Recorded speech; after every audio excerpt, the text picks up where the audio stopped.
What do you do? Nothing. Hey, guess what? What? We're live. Woohoo! There's corn.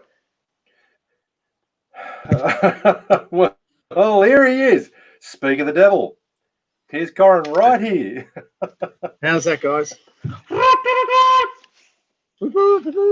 Call in. We got Nothing if not late. Last week's glass, that's all. That one over there. Hey. Good evening, Doug. Yes, I have to come into the study during the week and clear out the old glassware because I open up the cupboard to get out some wine glasses and they don't seem to be where they should be because they're in here in the study. Cheers, everyone. Where they should be. Cheers, guys. Where they should be. Cheers, That's guys. it. Kev, what are you drinking? All right. So I never even got the I'm audio sorted out. I've just been running around trying to get it to go to the recorder, which now it is. So there we go. Keep talking, Kevin. I'll get the levels somewhere near right. The levels should be near right because I'm drinking Shiraz tonight. Your poetry gives me a fright. And your rhyming abilities are out of sight. I must admit they are quite tight.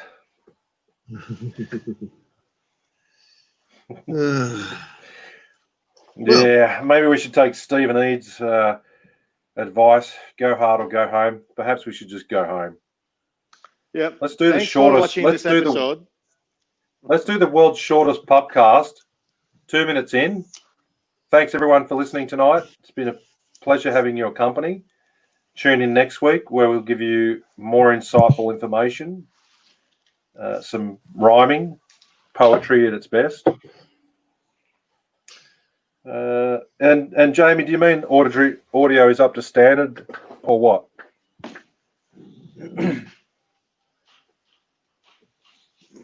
Bad poetry this early. You better believe it, Mr. Kittel. So anyway, what have you boys been up to since last time we met?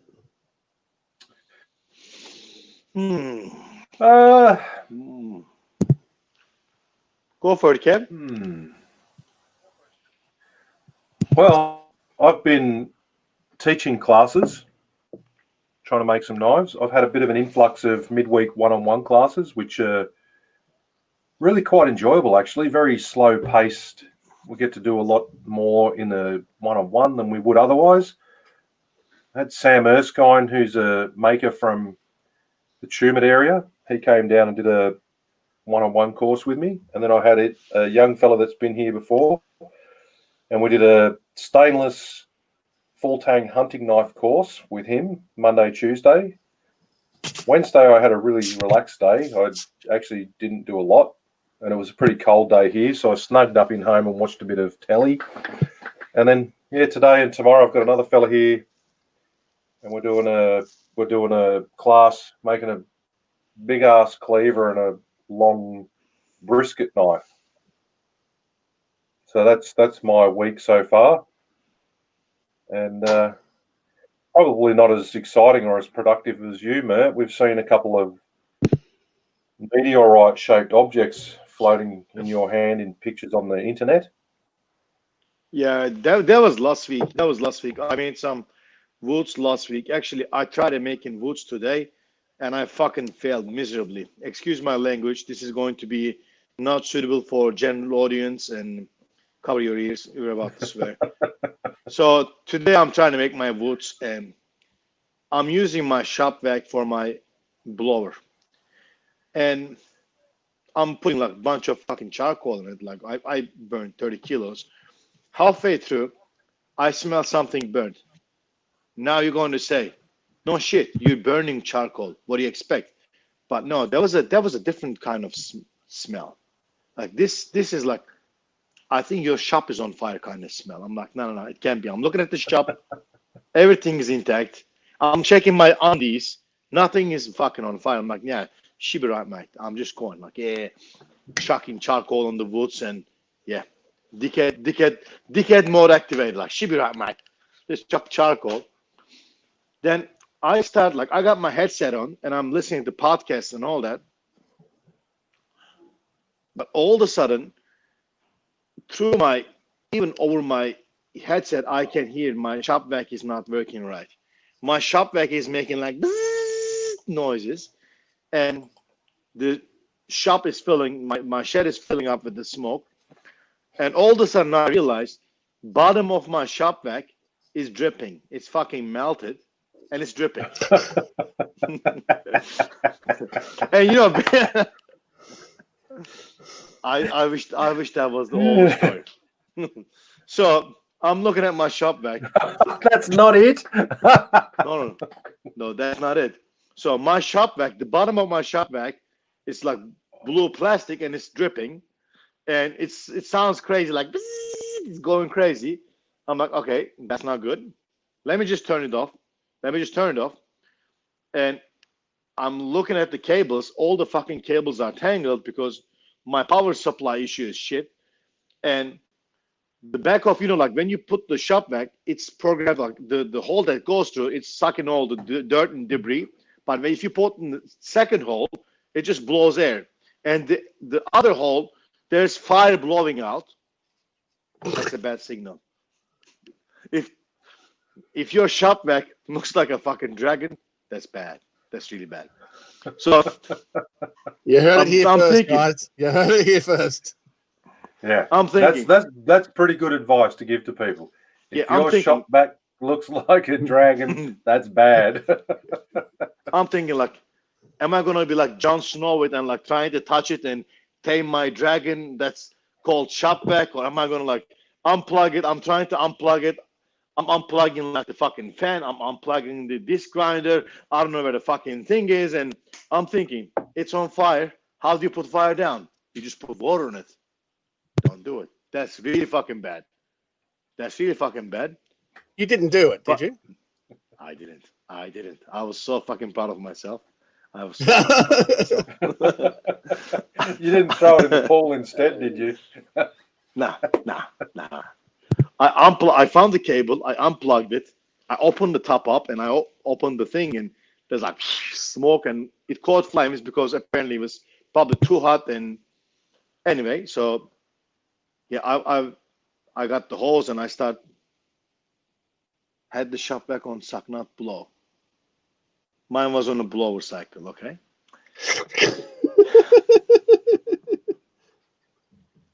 Anyway, so my shop vac fucking melted, and I tried to keep going my woods with the hair dryer, and didn't go well. So yeah, I burned 30 kilos of fucking charcoal. I have a bunch of fucking shit pieces of steel stuck together. My forearms, my head is full of fucking burns. You can't see it because it's shiny. But... Can I just interrupt for a second, Matt? Yeah. Why do you need a hairdryer? For a few years. Okay. Let's just get it out the way. Let's just get it out the way and be done with. Fuck you, Kev.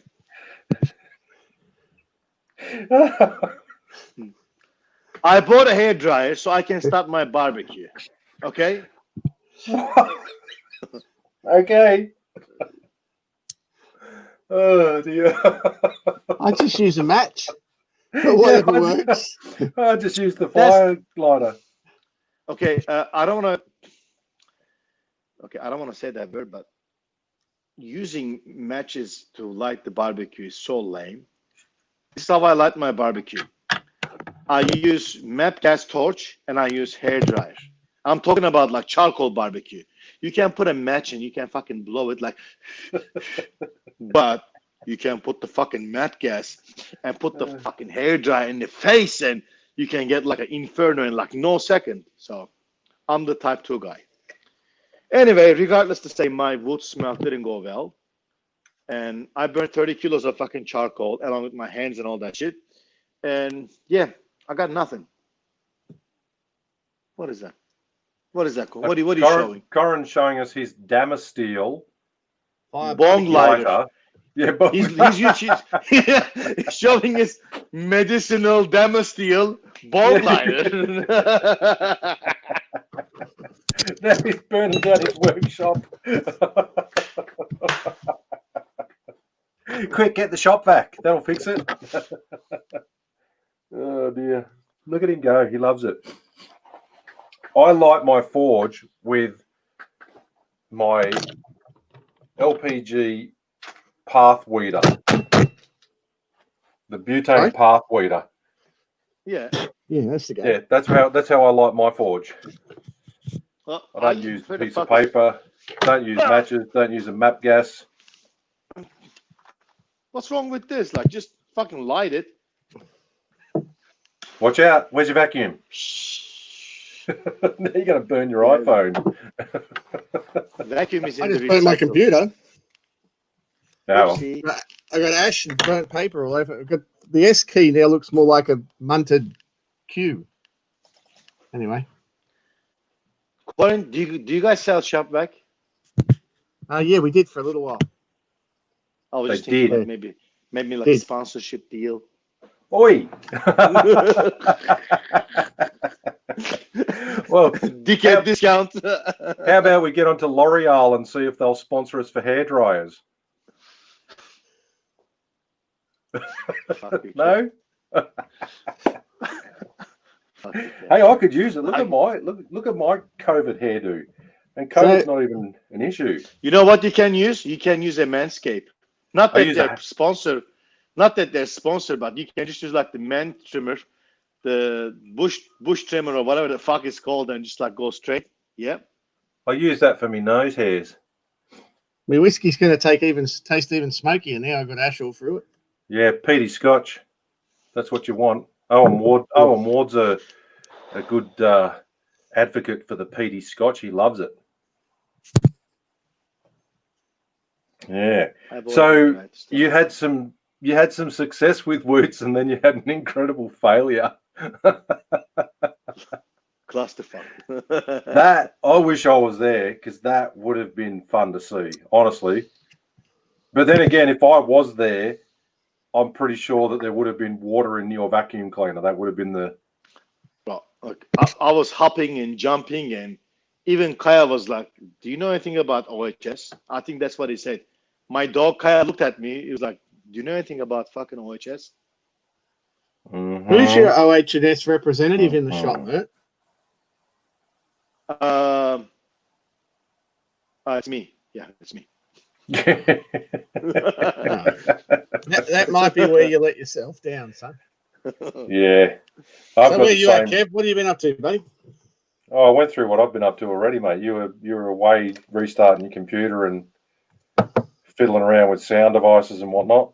I've just been teaching. I'm teaching a lot at the moment, which is good, and enjoying it, which is good. Next Monday, I might not be saying the same thing. I'm running a class next Monday. I reckon I'm in for probably the hardest class of my life, Monday and Tuesday. Matt Snape's coming down. He's one of our listeners.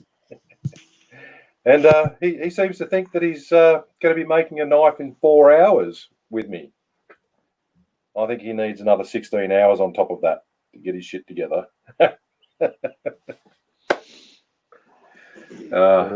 Should be good. What have you been up to? You been holidaying?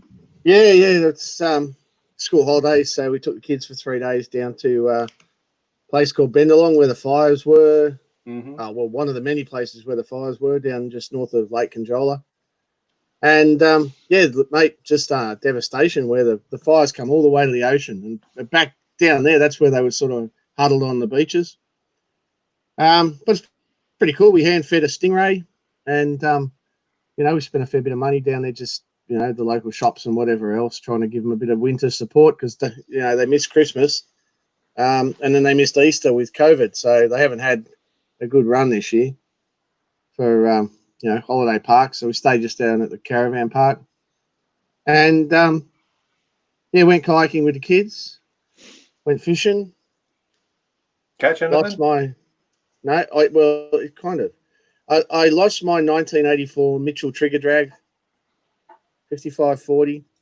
off the edge of the kayak, which is a reel, fishing reel, and I thought, oh, that's it. I've lost it. You know, little bit of history, but I found the hook stuck to my kayak and pulled up the reel and the rod again. I was pretty happy about that. Bullshit. And then last night, here she is here, trigger drag. Nice.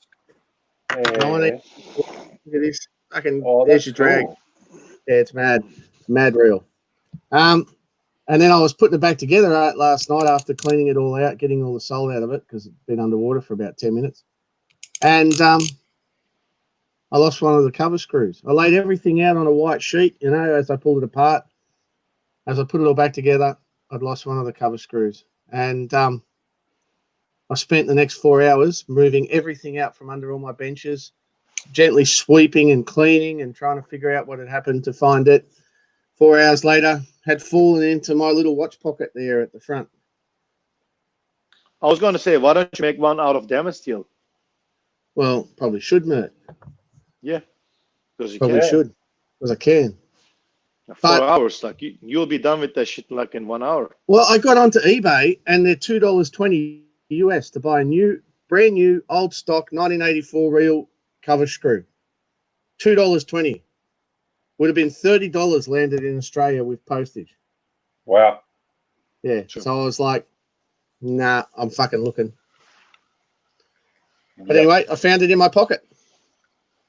So you didn't catch fish, but you lost your reel and recouped your reel because it was hooked to your kayak. That's pretty good. It's a riveting story, isn't it? Yeah. But yes, as Wade Robinson says, it was a bloody save. And I got there in the end. Yeah. So there you go. I'd have gone overboard if I'd lost a history like that. I'd have bailed, try and get it out of the ocean. Yeah, but well, yeah. It's cold. I could buy another one for $120 or something. Like, Or 30 for a screw, yeah. yeah, or 30 for a screw. 30 for a screw. Screw it. Cheap. Now we've Probably gone not. live. A lot of the jokes seem that we might have edited out. They're just, I don't know. It's kind of changed it a bit, I think. Yeah, I know. It's pretty sad. It was under the bungee cord on the deck. It was kind of sort of, it wasn't tied on. Who am I kidding? Anyway, it saved. The hook got caught. I pulled it back up. Happy days. Never mind. Sweet. Mm. The only thing my, that would have made that story better is if you hooked onto a fucking marlin and got towed like 18 nautical miles out to sea, but still landed the marlin. I swear to fuck, I fished for 3 hours with one prawn, mate. There was literally nothing there. Wow. Yeah, it was fucking hopeless. But anyway, whatever. But as Rob Fraser said, I got my shop clean. I cleaned everything out under all the benches again. Not that it's ever that dirty, but yeah. You probably could have put a filter of some sort over the top of your shop vac and vacuumed it and found it. That's a sore issue. Don't fucking bring the shop back. That's a sore issue, you motherfucker. Didn't we do that? Oh, you weren't here. That was me and Jamie. I pulled out when I lose stuff normally under the benches. I pull out the dust bag from the shop vac and just put the cover over the inner part and just vacuum it up into the pan, and then you can find what you're looking for. That was Jamie. He lost a bit under one of my. Do you put a bag in your shop vac? Oh, normally it's cleaner. Nah, I'll just go straight into the. No, you don't want to blow dust all over your workshop, dude. That's fucking I've got a criminal. shop vac. I've got a shop vac that's got the same filter that was in it when I bought it, and I just take it outside and bash it when the wind's blowing towards the neighbours, and I get the air compressor out and spray it and chuck it back in. And there's no bags. I've never had a bag in it. Put a bag in it. It'll change your life. Your neighbors are probably trying to sue the company they got the fucking carpet from or something because they got carbon fiber cancer or some shit. Yeah, that's it. Jamie Bishop says the stingrays keep the bay pretty clean. And you know, in Monkey Mia in Western Australia, people feed the dolphins. You know how they get down on the beach and feed the dolphins in Western Australia? You ever seen that? Yeah, apparently. Okay, but will they do, right? over here at Bendalong, the kids are all in the water and they're feeding something. And I'm like, oh, there's a dolphin. No, there's a fucking stingray to be 2 meters across the shoulders. He's come right up to the beach and they're all handing him pilchards. You've never seen anything like it. Wow. Yeah. I'm sure it was the one that killed him? Steve. No, well, I jumped on him because, he was the one that killed Steve Irwin. Stuck a thumb up his Yeah, I was going to say, fuck, this is for Steve, you fucking dickhead. I will just skin the motherfucker alive and turn into a stingray skin into yeah. This is for the mate. I think you'd get lynched down there just quietly. They do love their stingrays. So yeah. Okay. There you go. You guys get your podcast shirts? Yes, I've been wearing them with pride. They're very good. I have to say, I'm sorry everyone else, but man, those hoodies are good. Those hoodies are awesome. I'm going to do a run. The next one will be hoodies. The next one will be hoodies. Yeah, we were just doing a trial run of hoodies to test the fit and finish, and they're pretty good. Yeah, and just in time for summer, we might get some. Yeah, perfect summer evening wear if you need to be protected from your dragon vac blowing hot air at you. Cover up, stay safe. Wade Robinson says in Western Australia, in Hamilton Bay, you can hand feed some massive stingrays, but you can do it here down at Bendalong, and I don't have to go to Western Australia. And I guess the border's probably closed anyway. You can't even go to Western Australia. That's a fable. That's a fable. There's no such thing as Western Australia. It doesn't exist. You can't even buy a raffle ticket in Western Australia because they don't exist. So there you go. So some Facebook users. Do you guys want to talk about the raffle? Oh, yeah, I want to. Buy tickets. Don't talk about the raffle. Don't talk about it. I want to buy fucking tickets. Don't follow. Because last raffle sold out in like 12 hours. The next one's coming out, and you don't want to know about it. Yeah, we're live. The people listening live can know about the raffle. They got to know about the raffle. They have to be on tomorrow when it goes live, and the prize is a fully spec'd up, freaking awesome digital mill. Yeah, HM46 geared head mill is first prize.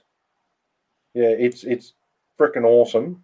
With DRO and with Knife Art Association members can buy tickets because it's being held by a third party on our behalf. Oh yeah, you're looking at first, second, and third prize winners here. I mean, oops.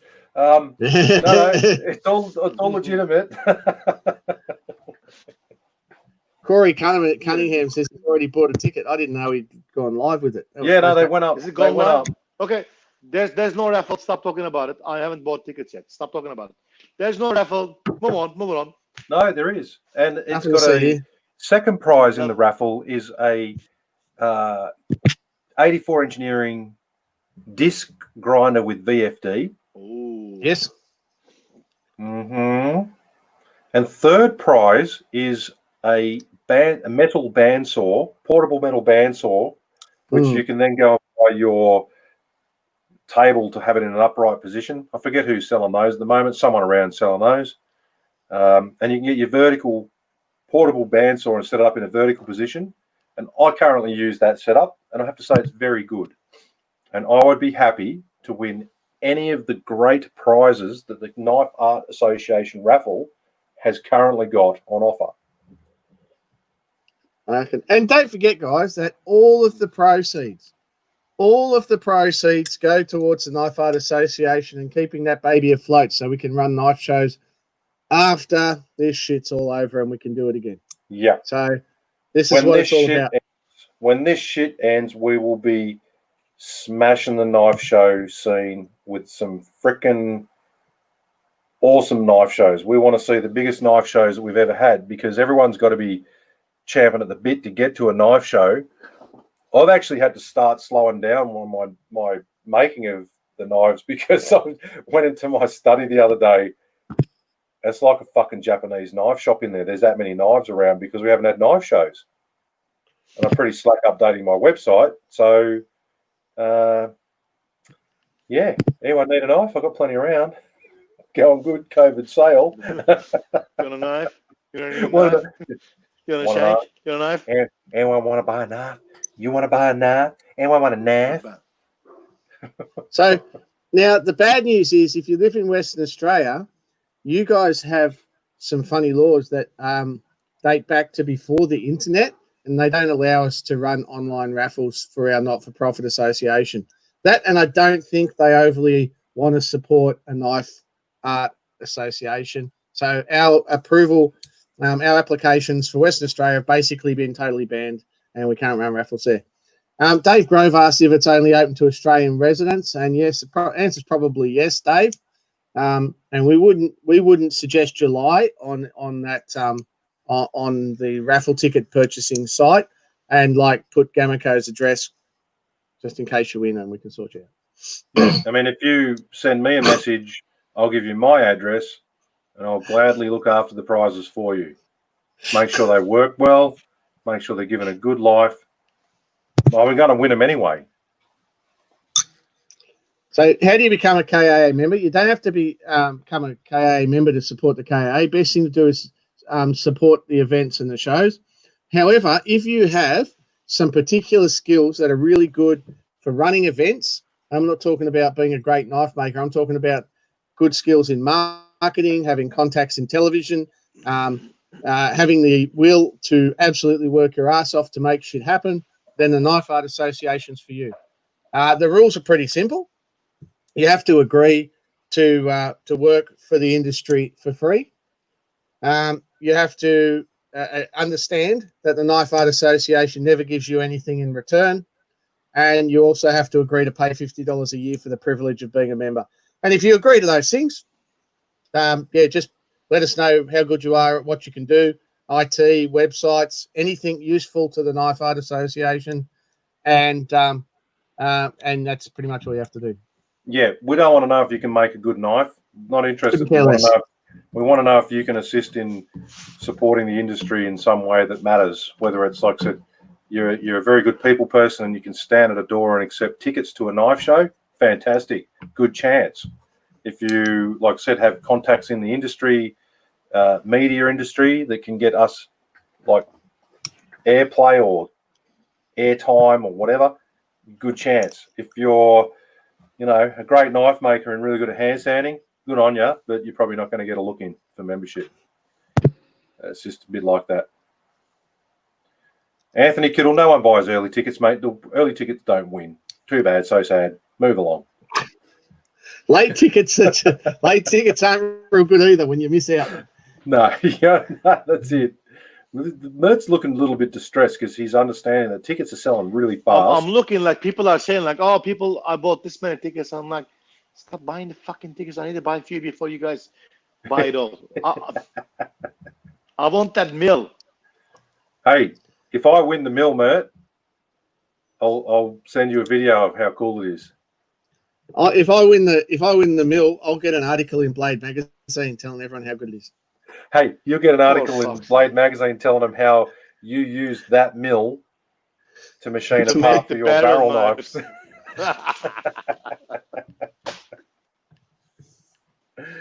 I can laugh about that till the cows come home. There's no more. Yeah. There's no more making fun of Corin's one-trick pony. It's all over. Yeah, you're on the wild baloney pony. Matt Snape says it's not actually a mill. What is it, Matt? It's a milling machine. Or is it a mill drill?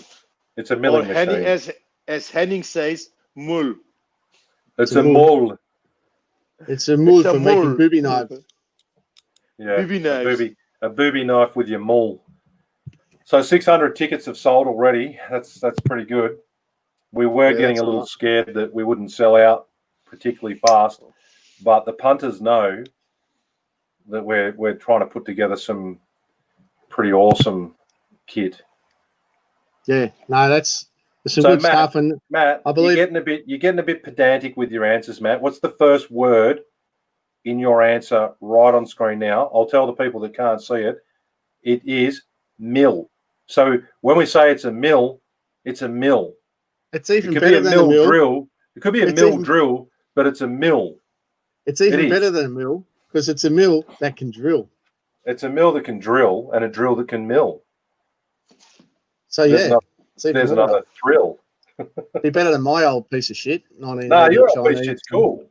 That goes well, your little mill. Yeah, it's just try and do anything hard with it, and it's all right Well, for what are little. you doing? What are you doing hard with it when you make your barrel knife? Nothing. Nothing at He's all. not. He's No. just making barrel knives.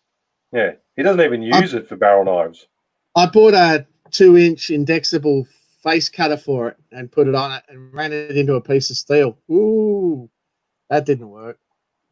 Yeah, as Jay Cross says, it's more like a windmill. It's a windmill. Oh, here we go. Snapey's back at you. All right, so what are we doing tonight, guys? What do we got? What's happening on social media this week? Who's been following it? I haven't.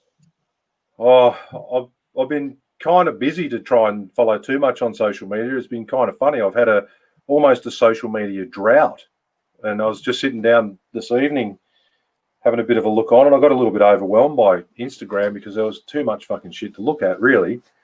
I was watching, like I said, that's why I was reading your stuff about your woots, mate, and your That's how activity bored on you were. Is that what you're saying? You were so bored you were reading merch shit.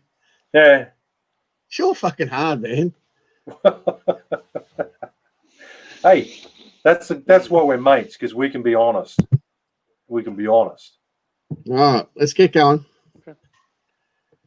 So Dino's got a question there, as that's related to Mert's ISO Insto. Mert water cooled the blade this week. Can you please explain? Yes, I can explain. I water quenched a blade. Water quenching is not recommended unless you have good temperature control, and I only do it on a semi. So basically, semi makes it a bit safer for a water quench, but again, I don't recommend if you don't have a good temperature control. I knew my temperature was spot on, and I didn't have hot and cold spots, and again, I went a little bit lower than what I will do if I was going with the oil. But again, if you do the water quench, expect that it's going to get slightly harder, and expect that you're going to lose a lot more blades during the hardening. I only do it if I really have to. If I have a shallow hardening steel, like if I do a W2 or something, I do water quench. But I'm not doing it for shits and giggles. I'm doing it because I really have to do it in those cases. If that makes sense. It does. You're not doing it to show off, because why would you do it to show off when you probably run the risk of cracking a frickin' blade and all the rest of it that goes along with it? Yeah. That's good to see, actually. And that survived okay? Yeah, survived okay. I already ground them, and there's nothing on the edge. It's hard as fuck. What I do is once I quench him, I temper him, and I expose a spot near the tip and near the heel so I can do my hardness tester. And the ones I done a water quench, they were like really high on the carbon, like 1.2 carbon or so, and it came hard as morning glory. Wow. Yeah. So what are you talking there, though? How hard? It came 64.5 and 60.65 on average. No. But again, I will not, if it was a mono steel, I will not keep it that hard. Yeah. Keeping semi gives it a bit more. Semi makes it okay in those hardness, but I wouldn't leave it in the mono steel in those hardness.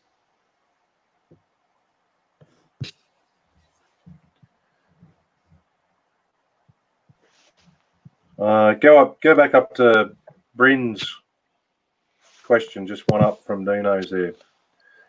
So when you look at Bryn's asked, Bafu, who's Bryn, has asked any insight or tips on soldering guards, and then he's referred to the mill as his because he's just bought a second-hand HM30 like mine. He's bound to win now. For sure. Listen, Bryn, if you want to do yourself a favour about tips or insights on soldering guards, go and have a look at R&N Blades, Robert Herbert. Go and have a look at R&N Blades on Instagram and on Facebook. And you're going to have to scroll back a fair distance or do some sort of search. But It's a long time ago now. Yeah, Rob Herbert's been doing a lot of, like, he's done soldering of guards on his knives forever and a day, and he's done a few good videos on there, or even send R&N blades. Don't send him a message because the poor bugger's just fucking overloaded with people sending messages Got about bags it. under his eyes all the time. So go and have a look. R&N Blades, Robert Herbert. Rob does some really good videos on how to do a really successful and clean guard solder on a hidden tang blade. And I've got to say, I'd recommend, it's worth the effort to go and have a look. So R&N Blades, Robert Herbert, he'll give you good things on soldering guards. Kev, do you need the oxy torch for it, acetylene torch? No, you just need to have like the MAP gas, the LPG, this what you light your vacuum with. I mean, your forge with. Use that. Fucking vacuum. Quit bringing the fucking vacuum. I know it sucks. Dildo I know it sucks. No, you just need the MAP torch to heat up the underneath of your guard area, and it doesn't have to get very hot. It's just got to get hot enough. If you're using low temp silver solder to do your soldering of your guards, you don't need a massive amount of heat because you don't want to run the risk of running that up the blade and screwing up your temper, or running the color up your blade because you're soldering your guard on. It's going to be real hard to clean that sucker up afterwards. So it's all about low heat and control, and approaching from the right angle or correct angle underneath it, that right amount of solder, and then the cleanup process. I'm pretty sure Rob, on one of his that was really cool, just has a brush, soft bristled brush, and when the solder's just set and it's still sort of got that tiny bit of liquid to it, just brushing that off and cleaning it up. And like watching him do it, it's I'll go as far as to say it's almost masterful watching him do a soldered guard. They're a dying breed. I don't do them. I tight fit, not even hairline crack, and then hammer fit on an epoxy. I don't do a soldered guard. But if you want to get into that, it's worth following Rob and seeing what he does. Corey, do you solder anything on your barrel knives? Yes, I do, as you know. Yeah, I solder up all my ferrules, and I solder up my the end cap on the liners. And my experience with soldering is cleanliness, heat control, good flux. Got to be clean. The right solder for the job as well really helps as well. So don't use a super high temp solder for soldering on a guard. I use 45% silver, but it's quite a high temperature melt, and it's a very hard solder. It's very strong, which you don't need for a guard. A guard doesn't need to be strong. It's a sealing joint. I was going to say, you're basically trying to seal it so no liquid gets back in under your tang. Yeah, like Kev, I've never soldered a guard. I've never done it. I do, as you've seen my soldering, Kev. I'm fairly tight at soldering, but I've just never done one. Yeah, you're like I said, I would be heating. Your barrel knives, like I said, one of the challenges. More like jewelry. You've given us that challenge when we've been up at your place to find the joint on some of your stuff, and it's like, yeah, bullshit. You've just hammered a ferrule out of a piece of pipe. You haven't joined it, and then you've done it, and it's like, oh fuck, okay, that's clean. We got to give you credit for that, even if you're a one knife wonder. But you got to you got to have a tight. You got to have a tight. You got to have a tight fit before you start. You got to have the right flux. You can't. Solder's not putty. It doesn't fill holes. No. You want it to flow into a tight joint through capillary action. So you want a tight joint to start with. And the method that you showed of how you use that jeweler saw to cut those for your ferrules, when I went and did a bit of silversmithing training or classes at one of our local jewelers here to get a bit of a head around it, was using the exact same method. So you're using the same processes that the silversmiths use to get that tight thing. That's right. As Jamie says, you're a soldering wizard. Yeah, I'll buy that. Nickel sheet. Does that need to be cleaned up before using in forge welding? Now, the first thing is make sure you've got nickel sheet, nickel 201, not nickel silver. Yes, I made that mistake.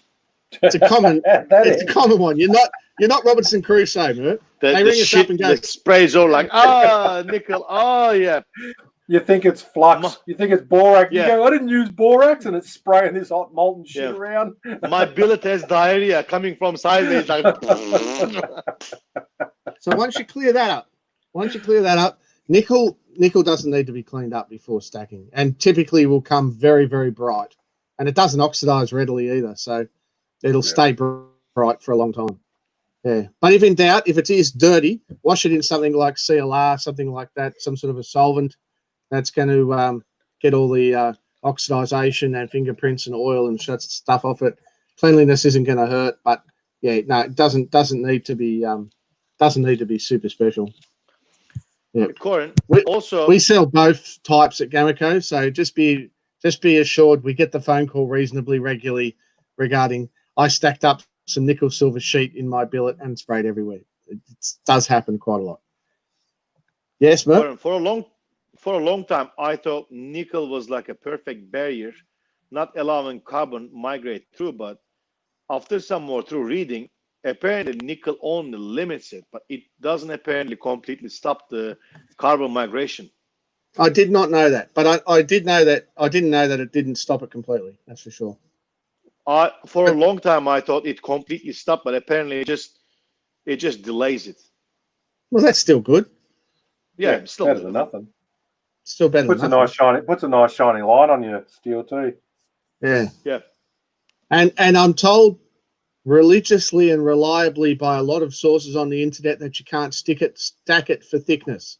However, I know several people who've been doing it for years before they heard that. So stacking it is something that I know people do who have been doing it that way for years, and nobody has ever told them not to. And I'm like, I didn't think you could do that. They're like, no one told me, and it worked. No one told me it works. I'm sure Steve Schwarzer said, "Hold my beer." Yeah, right. Yeah. Hold my beer.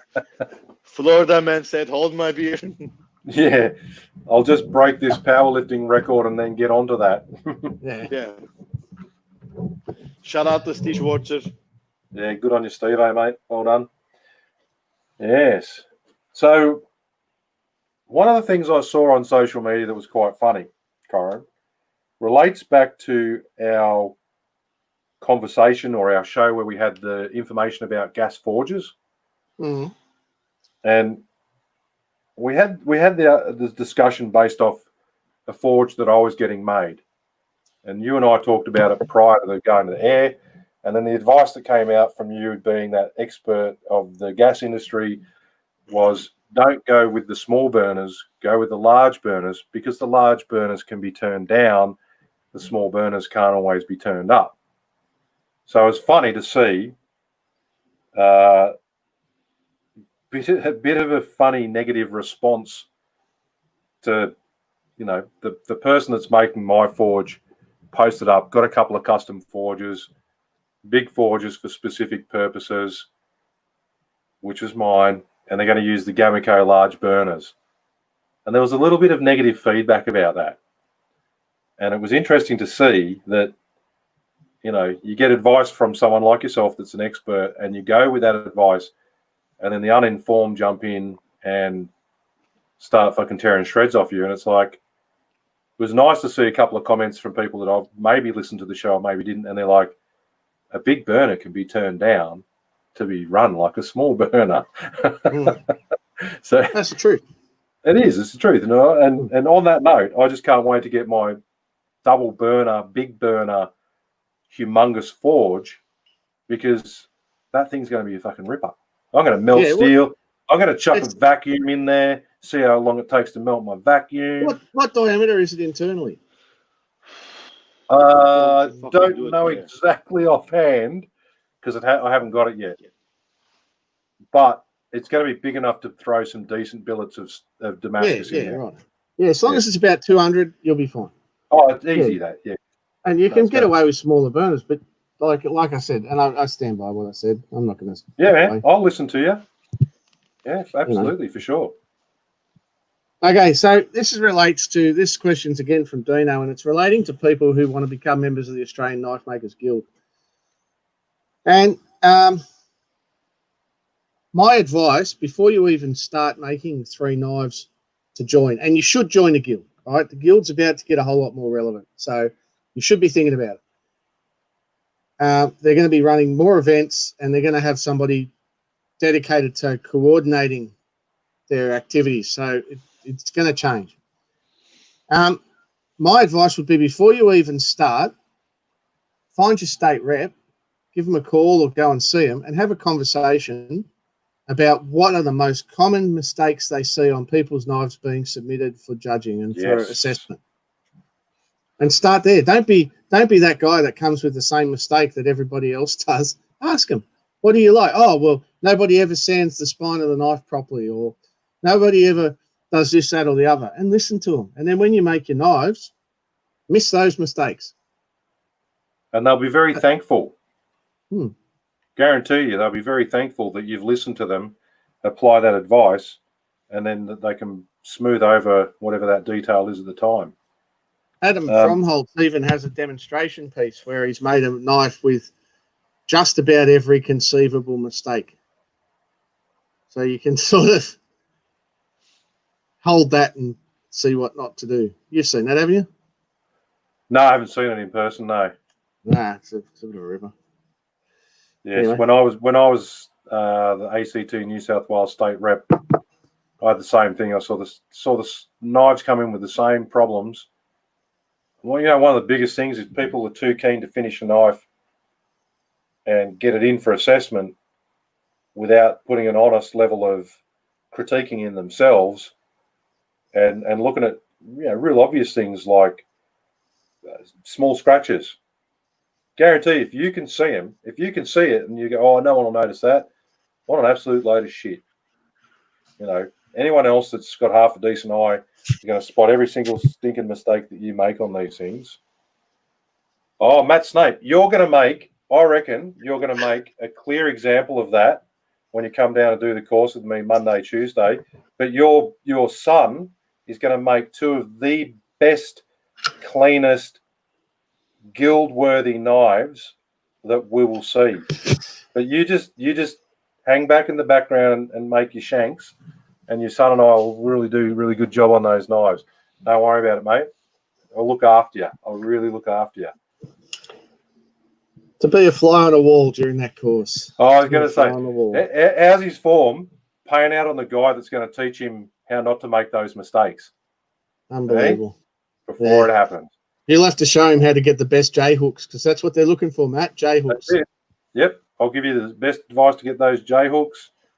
And then you're going to, scratches on the back, 80 grit scratches diagonally on the back. Just go back and forth. Just go back and forth. Yeah, back and forth. Just go back and forth. Yep. There's a couple of guys that do that. Yeah, hit me up for advice how to do the best hand sanding, and you go, make sure you go diagonal, diagonal, diagonal, diagonal, and then straight. And then what do? You see them on their social media, hand sanding from 80 grit to 600 grit in the same direction, and they wonder why their knives look shit, because you're just polishing deep scratches. Not going to name names. It took me 6 hours to hand sand this knife. Yeah. You're doing it wrong. Mackie. Should take you about, shouldn't take too long at all, really, if you get into it. That's the other thing. I think the secret to hand sanding is just make little knives, because it's really easy. Make small knives, or get a disc sander and take out 80% of your scratches on the disc sander before you start hand sanding. That was a bit of a game changer, yeah. Yeah, that's a good thing. Yeah, absolutely. Anyway, that's cool. Yeah, so what we're talking about before we jumped in, who knows? Someone loves assholes. Oh, I don't know. We'll talk about some shit to do with some shit. Guild. That's kind of how so, we go. The president of the guild's changed. We talk about that? Let's talk about it. No, we haven't done. Let's talk about it. Well, let's talk about that. So the guild has a new president, one Mrs. Terry Parker. Terry is a knife maker from Victoria, and she's been a member of the guild for a long time. She's been a past serving treasurer and secretary, I believe. Stand corrected if needs be. And she's contributed a hell of a lot to the guild over the years. And she was elected unopposed, so that was really good. We had what's his name? Let me think. Alistair Phillips the folder maker from Canberra put his hand up, volunteered to be vice president. So that was a really big thing, stepping up and becoming vice president. So Alistair Phillips, good on you, mate. He's currently looking at fixing up the way that raffles are run in the guild. So he's got some chores on his hands already. We've got the secretary is one Mr. Jeremy Wheaton. Jeremy Wheaton is the man behind the woman behind the Perth Knife Show. We all know Narell's the brains of the outfit. Sorry, Jeremy. And Jeremy's now the guild secretary, and he's getting his teeth sunk into that.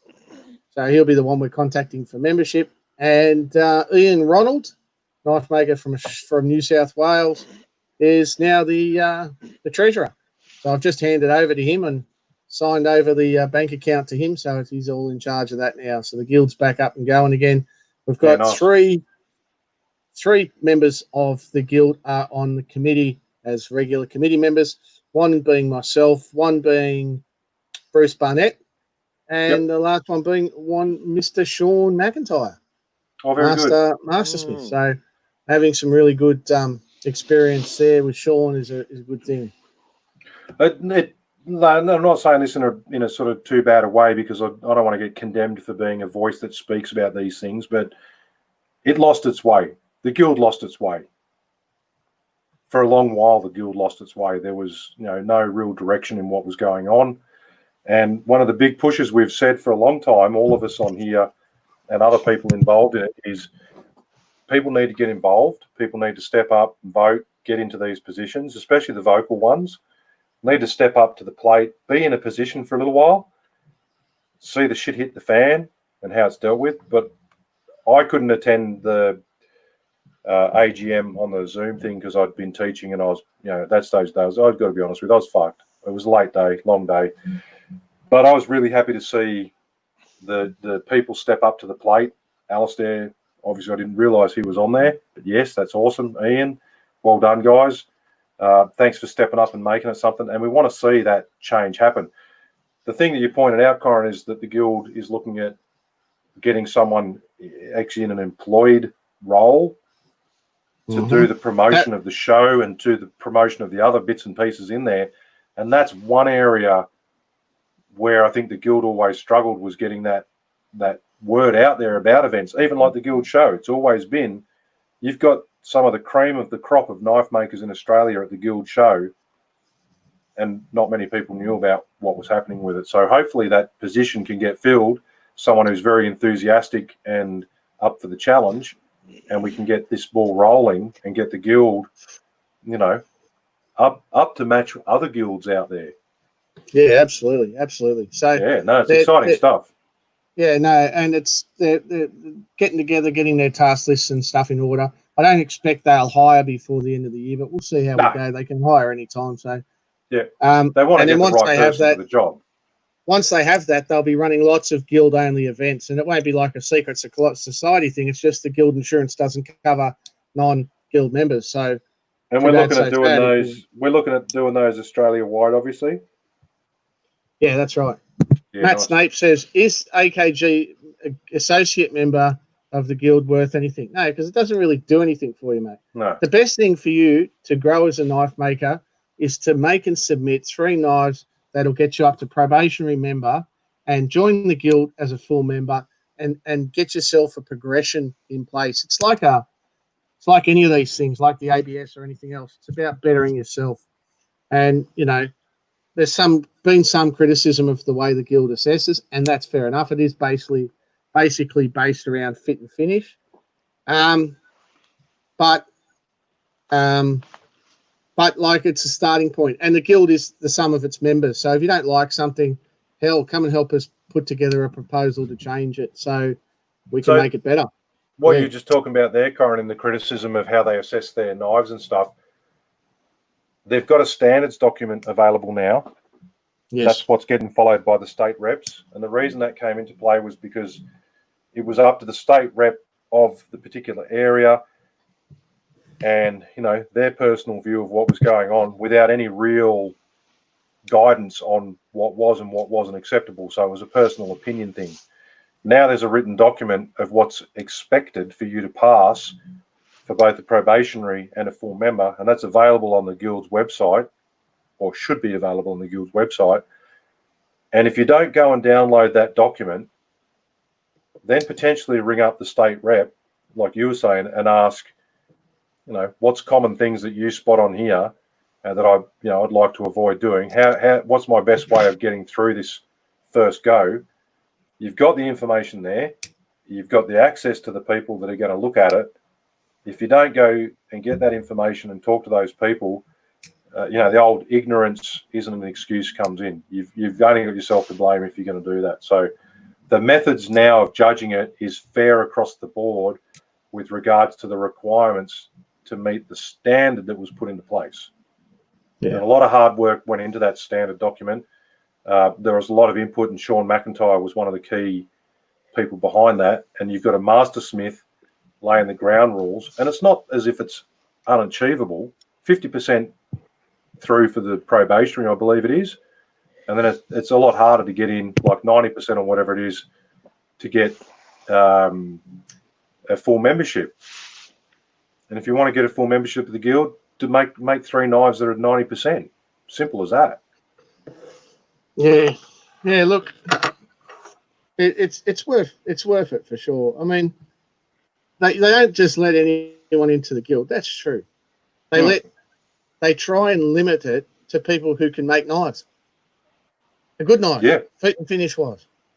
And so, if you're a member of the Guild, it actually means something. It's not a participation award. It is, I succeeded in becoming a member of the Guild. Here is my membership card to the Guild. I made 3 good knives that were recognised as being really good. Now, obviously, the hope is that you'll continue to make good knives, but that's the thing. It does mean something, and we want to keep it meaning something. Yeah. Hey, look, if you want to go and have a look at what really is hard and challenging to get into a particular guild, on the Knifemaking Down Under Facebook page, there's I forget his name offhand, but the young fella from South Africa that's been posting up a lot of stuff recently posted up his 5 knives for assessment for the South African Knife Makers Guild, and they're on par with what you would expect someone to make to become a mastersmith over in America at the ABS. So that's to get into the South African Knife Makers Guild. Go have a look at that young fella's knives that he posted up. There's a picture of them, 5 knives. Absolutely superb. Like, oh my God, those things are insane. So if someone gets onto the Australian one and they're going, oh, this is a little bit unfair, it's not. It's not unfair at all. Work harder. Get up to it. That's the whole thing about a guild, is to be the top tier of the people in that craft. So that's what a like guild you were is. just saying. It's not a participation award. It's not a club. It's not a secret society. It's something that you get into after you've proven that you can get up to the standard that's required to enter that group. So Owen's just posted up a question about the specific types of knives, etc., to submit. Go onto the standards document on the Guild website, and it will tell you what's required for you to submit. The probationary membership is less tough. It's a little bit relaxed. But then when you go into full membership, there is a set precedent of knives or things on knives that you have to show that level of skill in doing. Full tang, tapered tang, bolsters, that sort of stuff. Metal on metal, clean plunge lines, no J hooks, things sanded, no gaps, no leftover fucking scratches on anything in your blade. Properly finished, full finish knife is what they're after. And if you make one and it's got a bit of a gap, and you can see it, and there's nothing you can do about it, don't be afraid to fuck it off and make another one. Get rid of it. Yeah, it's not worth it. Just make good work. Be proud of it. That's what the guild's about. It's about usually like do the best work. When you make knives and you look at the knives and you look at the knife you made, and you have that question in your mind, is there a gap?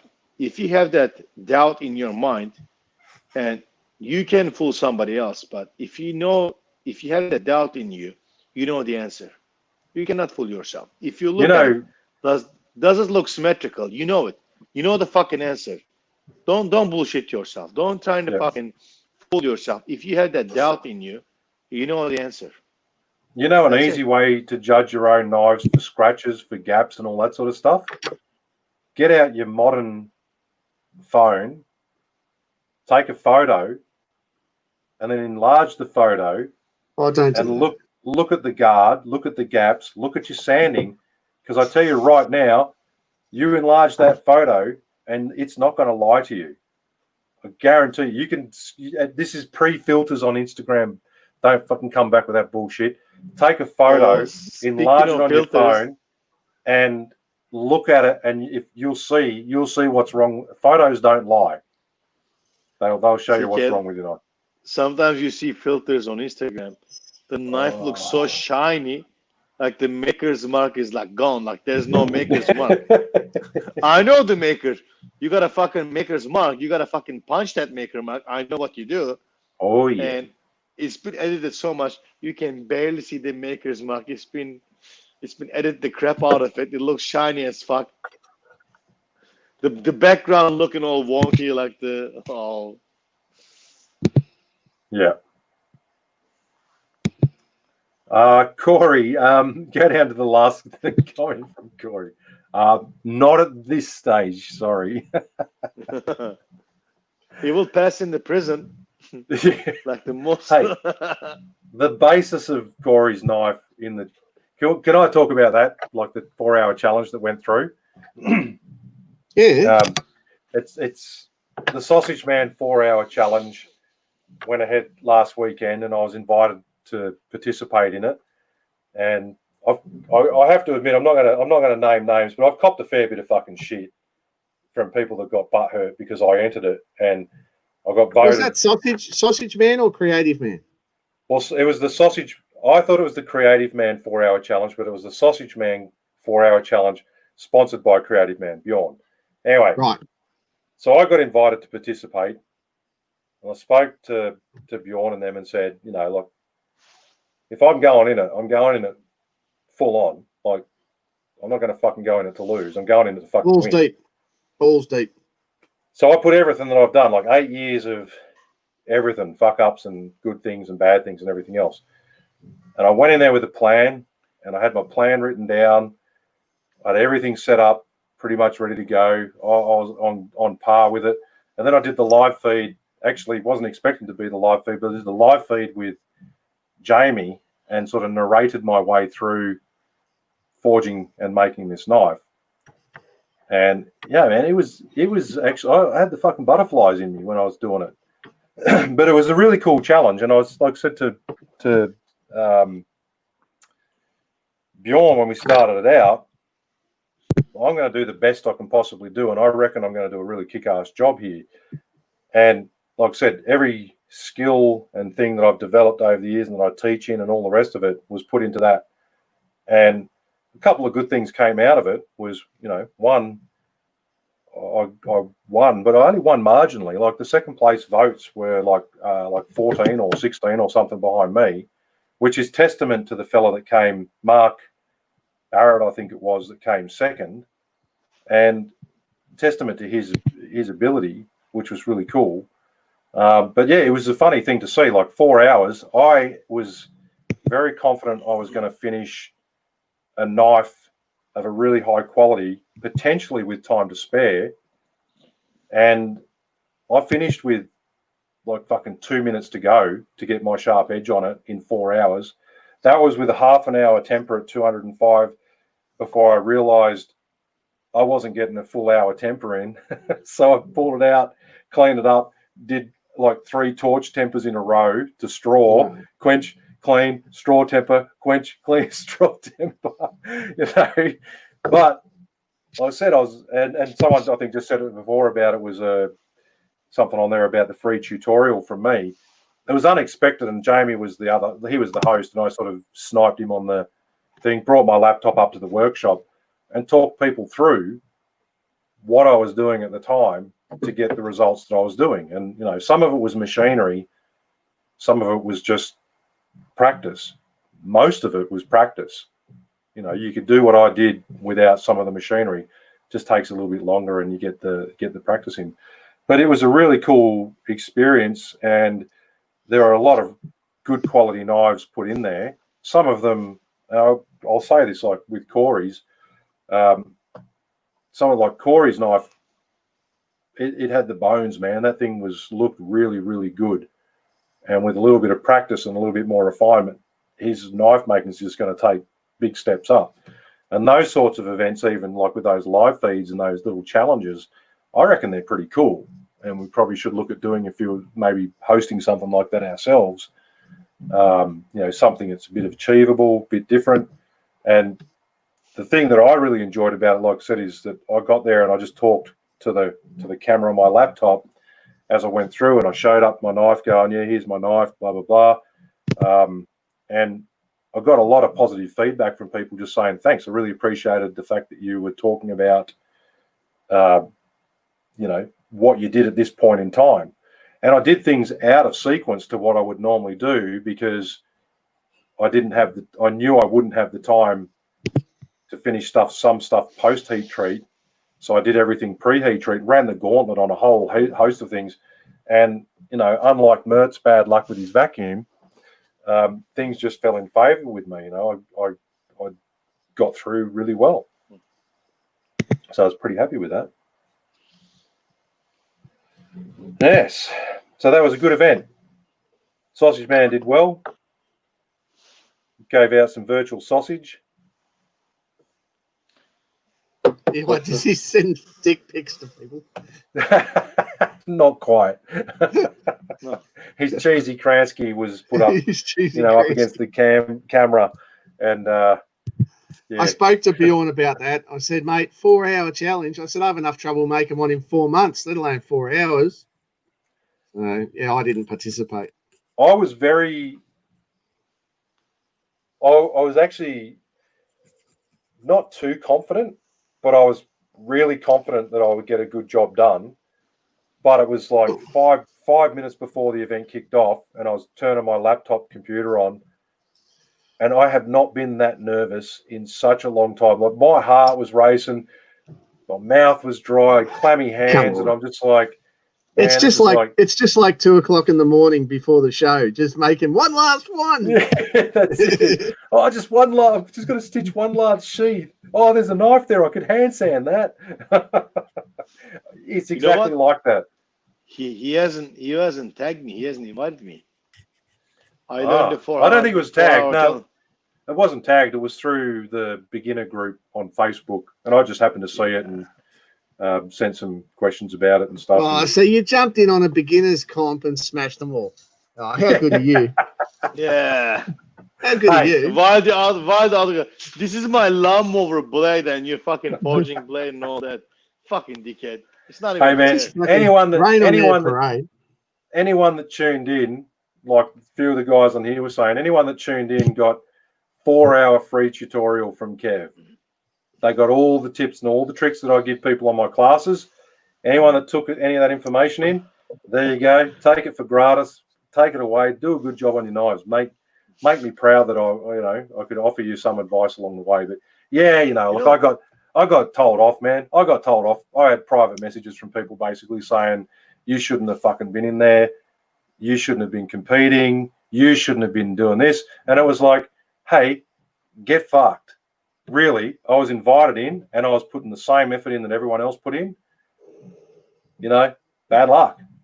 Got invited. I'm not going to, like I said, I told the people that invited me, I'm not going in half-assed. I'm going in full fucking blown. Balls and all, mate. Why would you give up? And like I said, 4 hours and not fucking it was the just being on the live feed with Jamie was really cool fun. But like I said, I gave a lot of information away with no expectation of anything in return other than hopefully the people that listened or had the opportunity to listen will take something away from that, and it was good fun. This is my day off. This is the other thing that people don't understand. I do this thing like Mert. We do this fucking close enough to 24/7 all the time. It was a day off for me, and I don't have many days off in July. I think I've got 3 or 4 days where I'm not teaching or plan to make, and I did this on a day off for fun, and it was me having fun. So I got off camera towards the end when I was waiting for the glue to dry. I was giving my epoxy a 10-minute set, and I went and cooked some Kransky and came back and didn't realise before shaping my handle that I'd been booted off the live feed. Oh, right. So I'm on there showing my Kransky because it looked like I was still on camera. And I'm up there showing the Kransky and eating the Kransky. And then I'm like, all right, I'm going to smash into this handle. And I told everyone what I was doing in my handle shaping, and then found out near the end. I'm looking at the comments, and someone's like, "Oh, Kev's going to come on any minute now and say, oh, I finished it all off air." And I'm like, "Oh, you're kidding me! I'm not even online. I've been in the garage 30 minutes like a crazy man talking to myself." Just fucking talking to yourself. Ro came home from a hike. And came through the back gate past the workshop, and she was like, "Oh, Kev's got someone in the workshop," because I'm sitting there talking like I had company.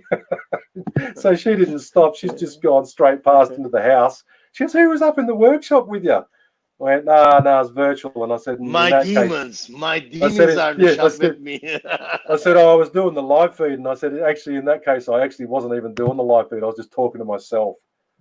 So, yeah, it was kind of funny. You have to ask Mert, Dino. That's Matt's Mert's job. Keep going. Dino says, "Corin, can we..." Yeah, go for it. Sorry, Mert, go, Mert. Go for it. No, you go. I wouldn't do it with you, Mert. I was thinking... So anyway... Because... Oh, fuck you.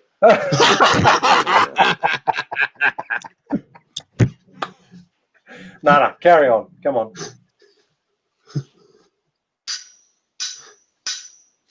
Anyway, I was thinking, why not to do like 1 hour sessions over Zoom for like knife making questions, like give classes over Zoom?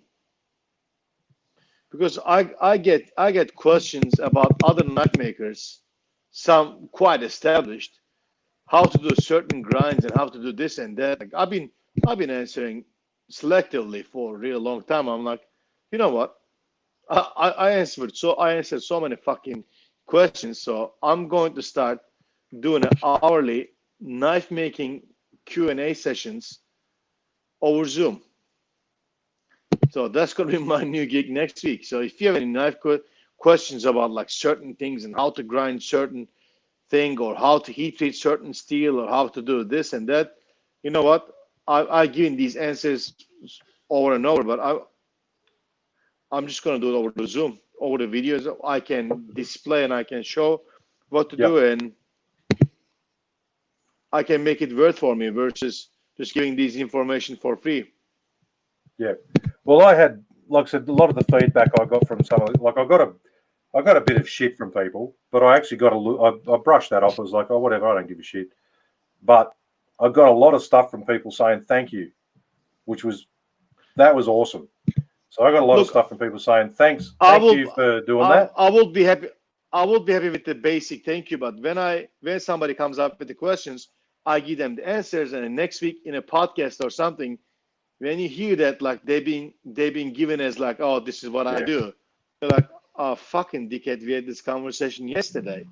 Then it comes to a point like, yeah, fuck you, I'm not giving you fucking information. I said to a couple of guys, like, because they were like, can you like put up some video tutorials of some of the stuff that you did? And it was the same thing. I said, look, my thing was, you know, I could put this stuff up there, but I've got to be honest with you, I'm really, really busy. I don't have time to do the glorified editing, the fancy camera angles with me smiling and all that sort of bullshit. But I can definitely put my laptop down in front of my anvil and show you how to forge a point on there, a really effective and fast way, efficient methods of doing that sort of stuff. But I'm not going to have the time-lapsed hand sanding and the fucking, you know, slow-mo, Jomo crap. But I will put in 5-minute, 10-minute videos, like you were just saying, or even Zoom sessions when I have the time. Here's how to forge a point onto a blade, and here's what I do with this next step. I can do it. Cunningham, Hamon 50-100. You missed that episode. You're dreaming. Yeah, you missed that episode. Yeah. I gave all of that until we lost the fucking audio. We lost the recording, and that's now completely gone. Yeah, we've been there, done that. We're not doing it again. No. Yeah. That one was a wild episode. Was it the Sharpie or was it the nail polish? Which one was it, guys? There's a little bit of both. Differential Hamons. Differential Oh. etching.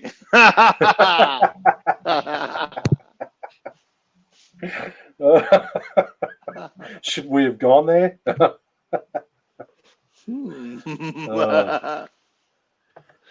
It sounded like a bloody grouse event. And then like Matt Pope's not here. I checked with Bjorn because the other added cheekiness that I did on the 4-hour challenge knife is I actually went down and laser etched CM4HC for the Creative Man 4-hour challenge. And I hit Bjorn up and said, for the purpose of those people that were watching it and stuff, can I auction it off, no reserve just on the beginner group and see how it goes? And it got to, I think, $300. And I said, I'll throw in a left-handed sheath. And of course, the fucking our resident clowns, here come the clowns, Matt Snape and Dino Handsacker, jumped in for their bloody, big shoed, red-nosed 5 minutes of fame. And I threw in a sheath that I'd made, and Matt came in if he bid $301.01 or something.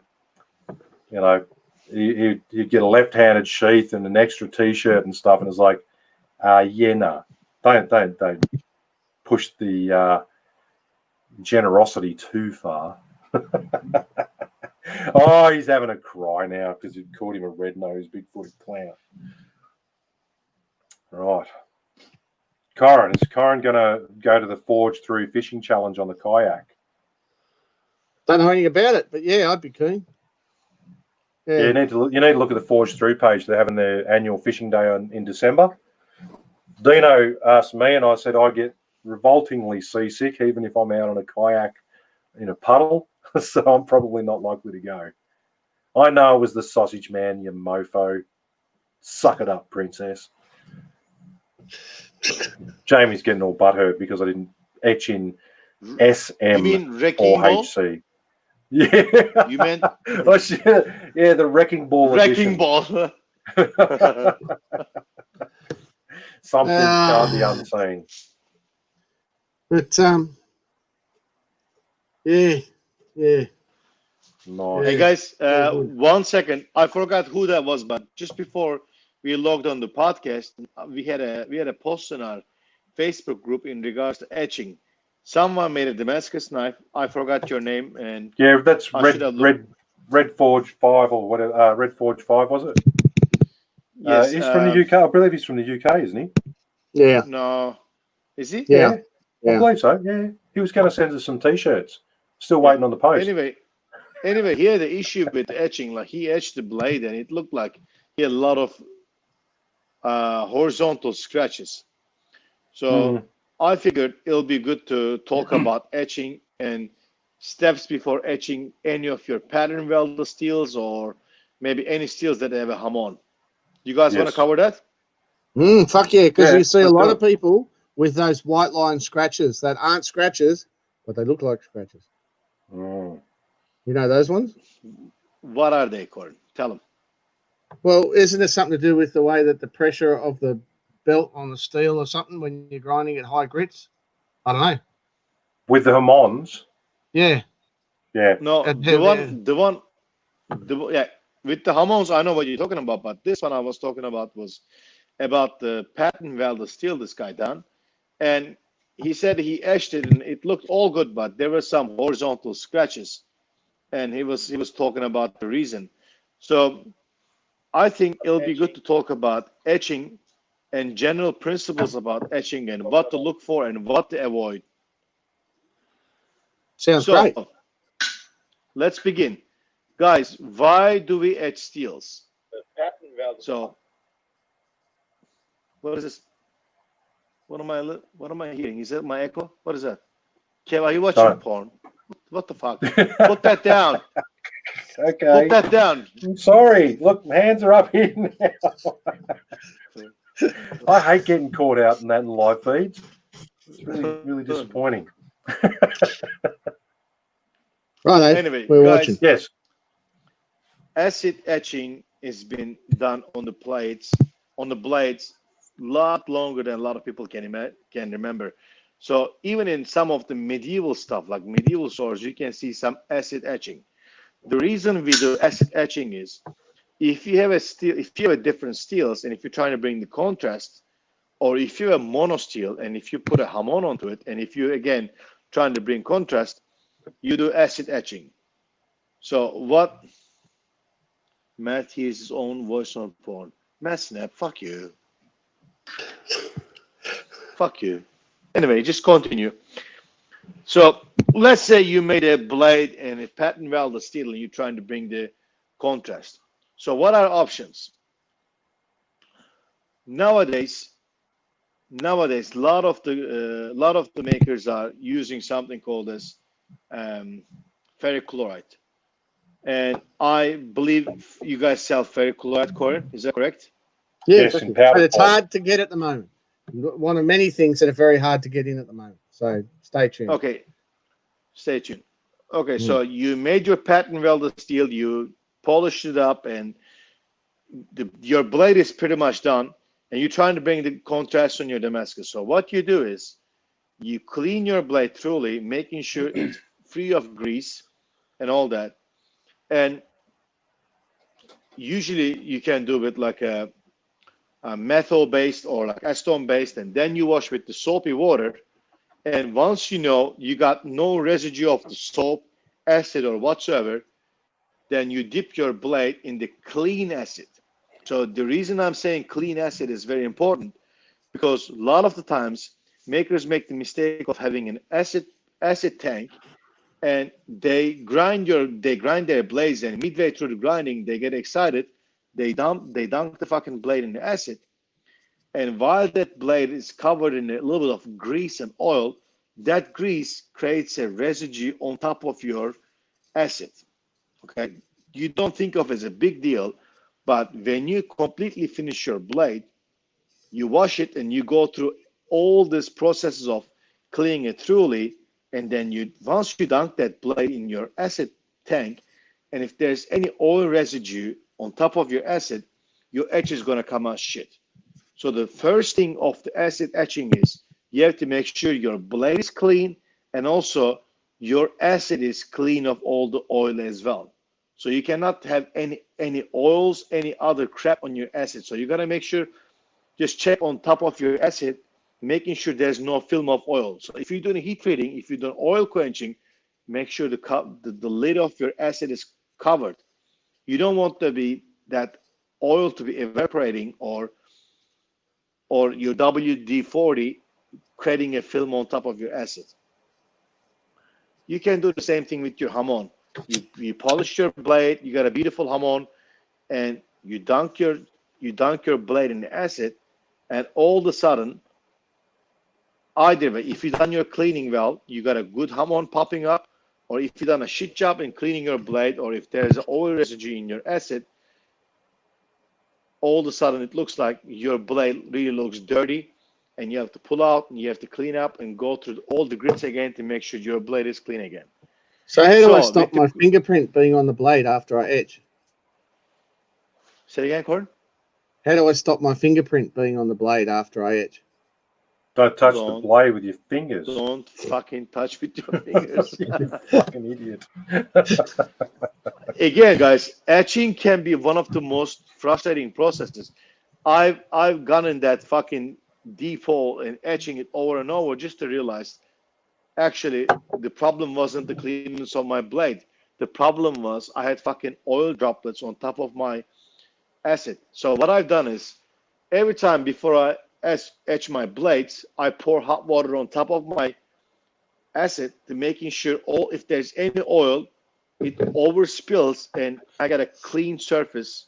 I got clean acid in my acid tank. And I'm not always doing with the water. I'm always topping up with some like a thick concentrate of acid as well. But you got to make sure your acid tank is clean.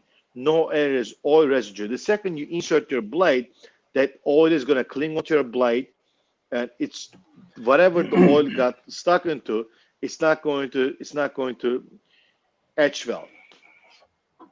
And one trick I learned from Nick Wheeler is he puts his blade in the acid. After a few seconds, he pulls out, because you want to check your blade. If there's any problem, if there's anything going wrong, you don't want to be leaving there for half an hour, then realize You pull out, and all of a sudden your blade looks like shit. So put it in for a few seconds, pull out and see how it looks. And if it looks good, continue etching. If there's a problem, stop. Ah, fuck you, Corey. What are you laughing at? We just got a really good tip from Dave Winch. Jamie says, awesome tip. Keep going. Dave Winch says, you need to vacuum the top of your acid. I can't, because my shop vac is I think your dragon is not up to drinking acid. No, but you're right, Mert, because most people don't dip. You dip your knife in, you swizzle it for a couple of seconds, and then you pull it out. And like I said, if you can see shiny marks and stuff on there, you've got to get rid of that. Fix your acid up. It's the same as that. You've prepared your freaking steel. You've prepared your knife. You sanded out all your J hooks and your marks inside your ricasso areas and your plunge lines, and then you go to acid etch it, and you don't do the right thing with your acid. It's preparation, cleanliness, and getting it done.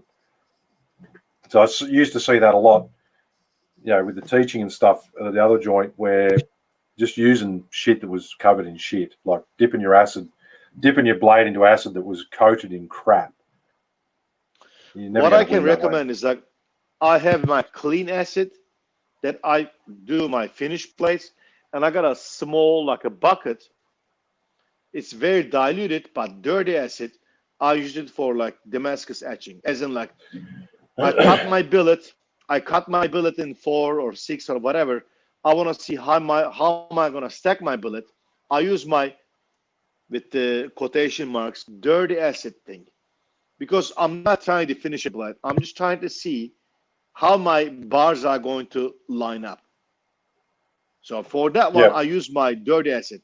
I'm looking up, I can line up the pattern, looks good, clean it up, go back in the thing. But anytime you're grinding blades and you want to see how it looks, you don't want to be using clean acid. For a real long time, I use actually vinegar until I fucking dropped the blade and made a hole in my tank, and fucking vinegar is gone. Oh dear. Yeah. That's funny because that shit happens. That shit happens more often than we admit it. You hear people doing it, you're like, oh, you fucking dickhead, you don't know how to drop it.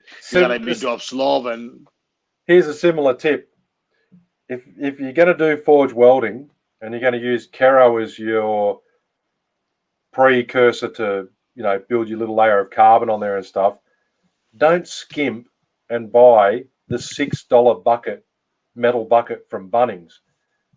I can tell you from my experience, those things aren't actually watertight.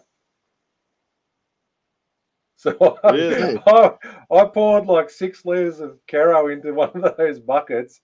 I've dipped in my billets, chucked them in the thing, did a full day of forge welding, came back into my workshop the next day and nearly fucking died because of the smell. I'm like, holy shit, that Kero stinks. Are you talking about those like the buckets, like the galvanized buckets? Bro, you gotta fucking do a seam underneath with the silicone. No. I get those. There was a small lake. There was a small lake of Kero in my workshop. I was just if I spit in them, they'll fucking be a hole in the middle. Yeah. It's made out of like a 0.2 and a 5 mil. They are pretty dodgy. So now what I do is I haven't learned my lesson though. I still use that bucket, but when I finish using the bucket, I pour it into an ice cream container and pour the ice cream container back into the original Kero container. That's the long-winded way of doing it, as opposed to buying a proper sealed metal bucket. I got paint tins. They're great. Paint tins. Or I picked up aluminium cylinder from the back of your shop one day. I think I told you. And I'm going to cut the top off that and make that my Kero tank. The good thing about the paint tins is they've got the seal on the top, so you can seal them down, clamp them down. Job done. What color paint do you mix it with though? Oh yeah, it's very important. You've got to use baby poo brown, Mission Brown. It's called Mission Brown. It's Mission no longer Brown. called Mission Brown. It's called Hammersley Brown, and it costs extra. No way. When we had our extension done on our house, because all the fucking windows are from the 80s, they're all Mission Brown. And we said to the builder, "Oh, I just matched the Mission Brown," and he went, "Oh, that's Hammersley Brown." And Yeah, of course it is. It's a premium color. Yeah, of course it is. And we're like, "Oh, you are kidding." Fuck. And Jamie's just come up saying a $25 ammunition box from Super Shit Auto probably do the trick. Look, there's a whole range. Just buy a good bucket or a clean paint tin, something like that. You know. And for those of you that were waiting, have you finished on etching? No, you haven't finished on etching. We haven't even started. Keep going, We haven't mate. started. Oh, it's time to finish, and you haven't even started. Get on with it. Well, you guys fucking interrupted. Anyway, how did we interrupt? How did we interrupt? You just went on talking about kerosene. All of a sudden, you're talking about Kero, and I had a funny story. That's not our fault, Mert. Get on with it. Come on. We don't have all night. Etching will reveal any kind of fuck you, Corin. I didn't do anything.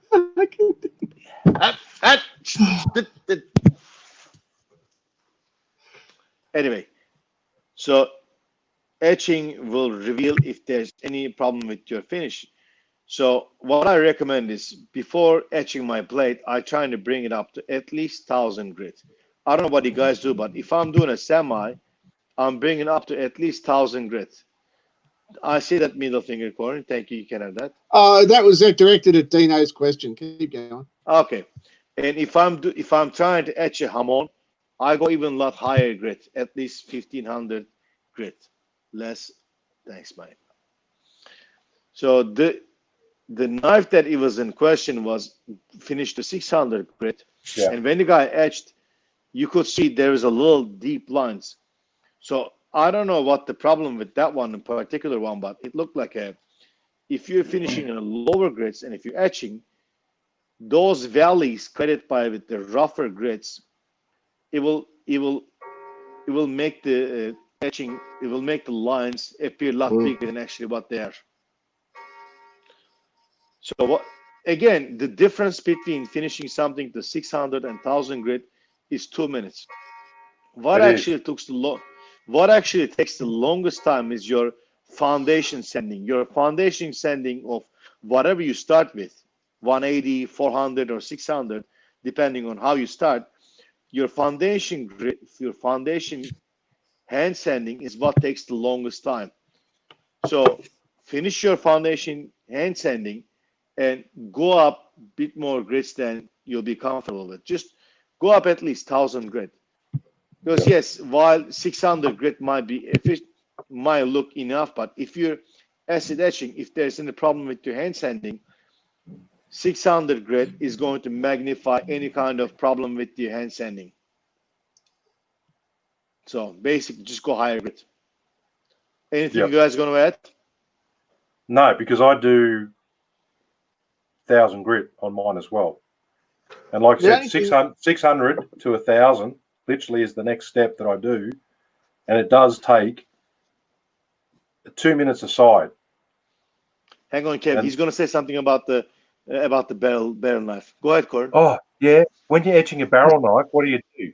The horizontal lines, but if you get those sanding lines, the grinding lines that appear on a hamon, and they're not do hamons on your barrel knives, but they appear like it. What's the best solution if you've got those lines coming out? Reheat treat. Say it again, Corin. If you're getting those now he's curious. If you're getting those horizontal lines that aren't scratches, but they're like the valleys of the heavy, the coarse grit belts, the high pressure point lines that you get sometimes, how do you get them out? I only got them in one of my blades recently, but depending on, so pretty much I don't get them as often. But if I'm getting them, I go back to sanding. I go back to, like, if there's any, again, this does apply to Hamon and any kind of hand sanding blades. If there's any issues with your hand sanding, if you're not happy, just quit like going on the hand sanding. Go back to disc grinder.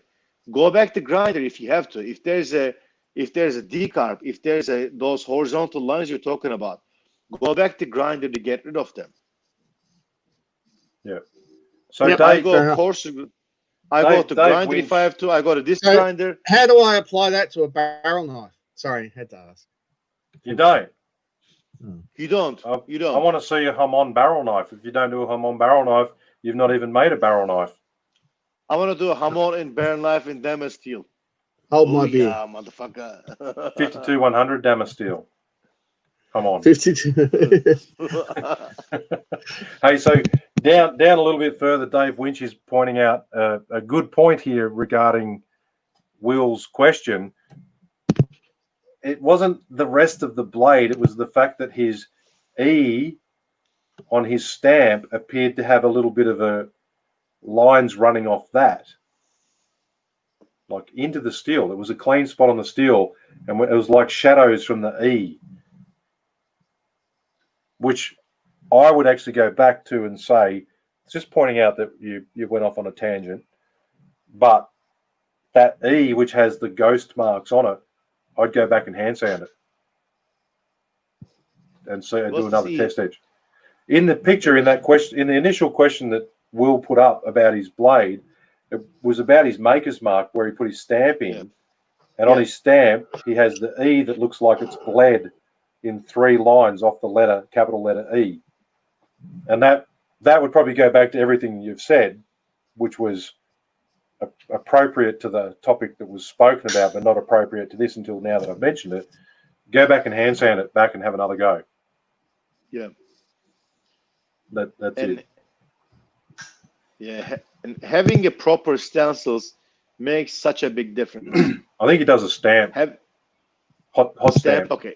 Yeah, hot Yeah, stamp. look. It was interesting. Maker's mark on off. Yeah, look, hot stamp is always risky because you have to be very precise with your dimensions prior to heat treatment, because if you go thick before the heat treatment and if you put your maker's marker in, you gotta make sure it has to stay there after the heat treatment. Kev, you know it because you've been doing stamping your knives and you've been doing it on Picasso. But with the kitchen knives, you've been going to laser lately because I laser everything now.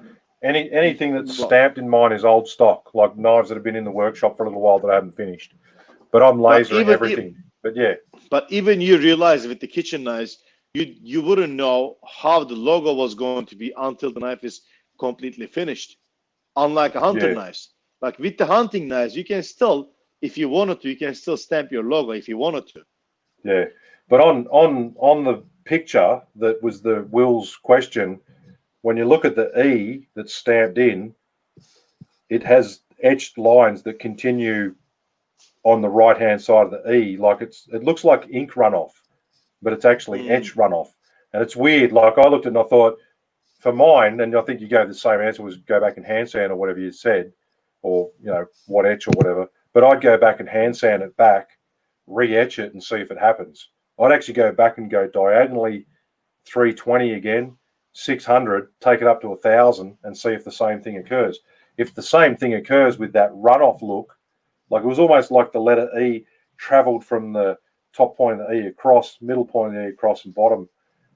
If it happened again, I got to admit, I wouldn't have a clue. But I think it's the hand sanding, because the other side, the flip side that you looked at, did have the lines from the 600 grit hand sanding. So go back, hand sand it diagonally 320, then go straight 600, then go 1,000 grit over that 600, and then etch it again and see if it does the same thing. And it's worth a shot. If it's not got the handle on it, it's worth a shot. I reckon anyway. So Owen Ward is saying he experienced a stencil beater in some testing, and Dar advised a drop of ammonia and under stencil. Yeah, look, I had the same problem, and I switched to vinyl stencils from Ben Duncan Wildfire Gear, and yeah, I haven't had that bleeding problem. Are they single use? Single use, they're like 40 cents to 70 cents or something like that. But there's no bleeding through, there's no etching going under the shit, and you use it once, it comes out crisp and nice. You get rid of it. You can use it twice if you really want, but my Maker's Mark is not 40 suitable. 40 cents. 40 cents. Who cares? 40 cents, 70 cents, something like that. Fuck it. It looks beautiful. It's crisp. Use it once, and once it's done, throw it away. There's no shit leaking under, and you're not doing hand sanding over and over and trying to sand the fucking Maker's Mark. Yeah, that's what I use. Yeah. Shout out to Ben Duncan Wildfire Gear. Yeah, some good stuff. Goes so along this with some guy, leather too. Yeah, this guy, SCT15H_07 is his name. Says that game ago, how long to process pickup orders? Or if I know exactly what I need, website says in stock, can I walk in and ask and buy on the spot? Like, to be very honest with you, mate, at the moment, we're 85% up on last year in artisan supply, number of orders sold. We're processing a lot of small orders. And I guess everybody in the hobby fields is at the moment. We're running anywhere up to a week and a half behind on picking orders. So it's just chaos. We've got more people starting on Monday, and I'm looking for more. So if anyone needs any work, please get in touch. I would suggest it's probably just as good if the website says in stock to walk in. There's no guarantees that it'll be in stock, but otherwise, just give Tim or Cole a call and just deal with them over the phone. And that's the quickest bet to get an order out. Just ask them over the phone. They can push orders to the top of the list if it's urgent, for an urgent requirement. And for everybody, as much as possible, we just ask them for patience, because we are doing the very best we can under some pretty unforeseen circumstances. Yeah. So there you go. That's it. So keep that in mind. But and grinders are running up to 2 months behind at the moment, and you can blame it again the same thing with just totally smashed on grinder orders. One customer just bought 6 off us. Look, Cord, I was at your shop like 2 weeks ago, and the day before I came in, like over the weekend, I placed an order. In the morning, I called Tim. I said, Tim, I know you guys received an order. Can you see it? He's like, yeah, I see it. I'm like, mate, just don't ship it. I'm gonna be there. So best thing you can do is just give a call, talk to people. If you need it urgent, and if you don't need it urgent, don't assume. Please just be patient. Just please be patient. But don't we're doing everything we can. Yeah, and if you haven't been contacted and you think an undue time period's gone, don't hesitate to contact us just to make sure it hasn't slipped through the cracks. But yeah, we're running about a week and a half, up to a week and a half behind, depending on the order cycle. It's worse after the weekend. We sort of catch up by Friday. The weekend comes around, it goes back again. So, I order stuff from Sydney, not from you guys, from a different, like a book company or something. I ordered 2 weeks ago, still haven't received it. I ordered the stuff from you guys on Friday. It came on Tuesday, so I'm happy. I'm not complaining. Yeah, but it doesn't happen like that all the time. And I think there's a lot of companies, like book companies, the same, where people are stuck at home. Anybody that's selling things to people who are stuck at home, like us for knife making, and them for selling books, it is busy at the moment. And it's not big orders. You're not selling. I'm not selling the $80,000 order of gas equipment or anything like that. None of that's happening. It's just lots of small $100, $200 orders that are going out the door. So, yeah. Anyway, there you go. Food for thought. Scrolling back up. Have we finished on the etching one? Oh, here we go. G'day, Corin. Here we go. Don't want to be a shit, but I ordered a Shopmate 48 a month ago and will be delivered to Perth, mate. Can't wait to start grinding stock. Mate, you'll need to talk to Tim and Cole to get it. As I said, with grinders, we're waiting on them to be made. We've got Ewan Gibson, who got burned out at Christmas time, had his property was all on fire, and he moved his workshop into town. He's got a bigger workshop now. He's installed a CNC machine in-house to bring more stuff under the roof. We're getting on top of grinder orders, but it's going to take some time. Keep in mind that the current demand on grinders, both here and overseas, it's just bedlam for him. He's not only meeting ours, but he's meeting pallet after pallet that are going to Alex Steele, who, by the way, we got shouted out on Facebook during the week, Gamaco, as being a really bad company because we're selling a American company, American grinder, Alex Steele's grinder, as Australian. Can you believe it? Yeah. What? We're selling Alex Steele's grinder as Australian made. Yeah. It happened. What the fuck was that? Don't worry. All on top There was of something else. There was something else I saw. Hashtag Alex Steele call. Yeah. So yeah, something like that. Yeah. Mate, that person needs to turn the fucking grinder over and look for the Australian made stamp, wanker. Here's Cole Barrett. Cole says, happy to deal with customers over the county. He's one of my guys. He's a product manager, so speak to Cole. Always happy to help people. Tim's a legend, top service. I'll tell you, if you take a box of donuts up to Gamaco when you go to the counter and say these are for the boys out the back, you'll get better service. I'll tell you that. Mate, they're trying to do the best they can for everyone. That's the case. I've never Mate, done it, mind you, but Kev, be realistic. Don't be like this. It's fucking Auburn. Get a kebab. Don't be fucking. Go up to donuts. Go up to Granville and get a little sucuk pizza for them. Sucuk pizza or kebab. Don't be like, this is an American movie like, oh, there's donut and coffee. It's Auburn. Get the fuck out of here, man. Yeah. A kebab and a can of Coke, bro.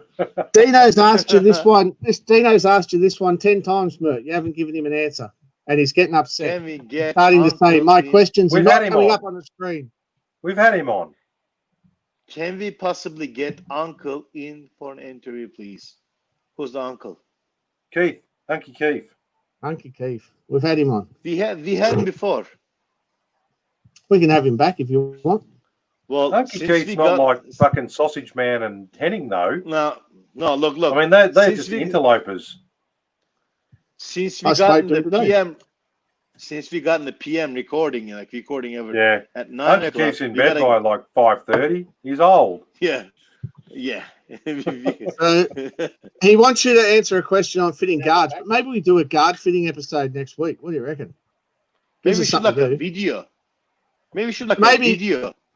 Maybe our interview organizer person could organize, say, Rob Herbert to come and talk about soldering guards next week.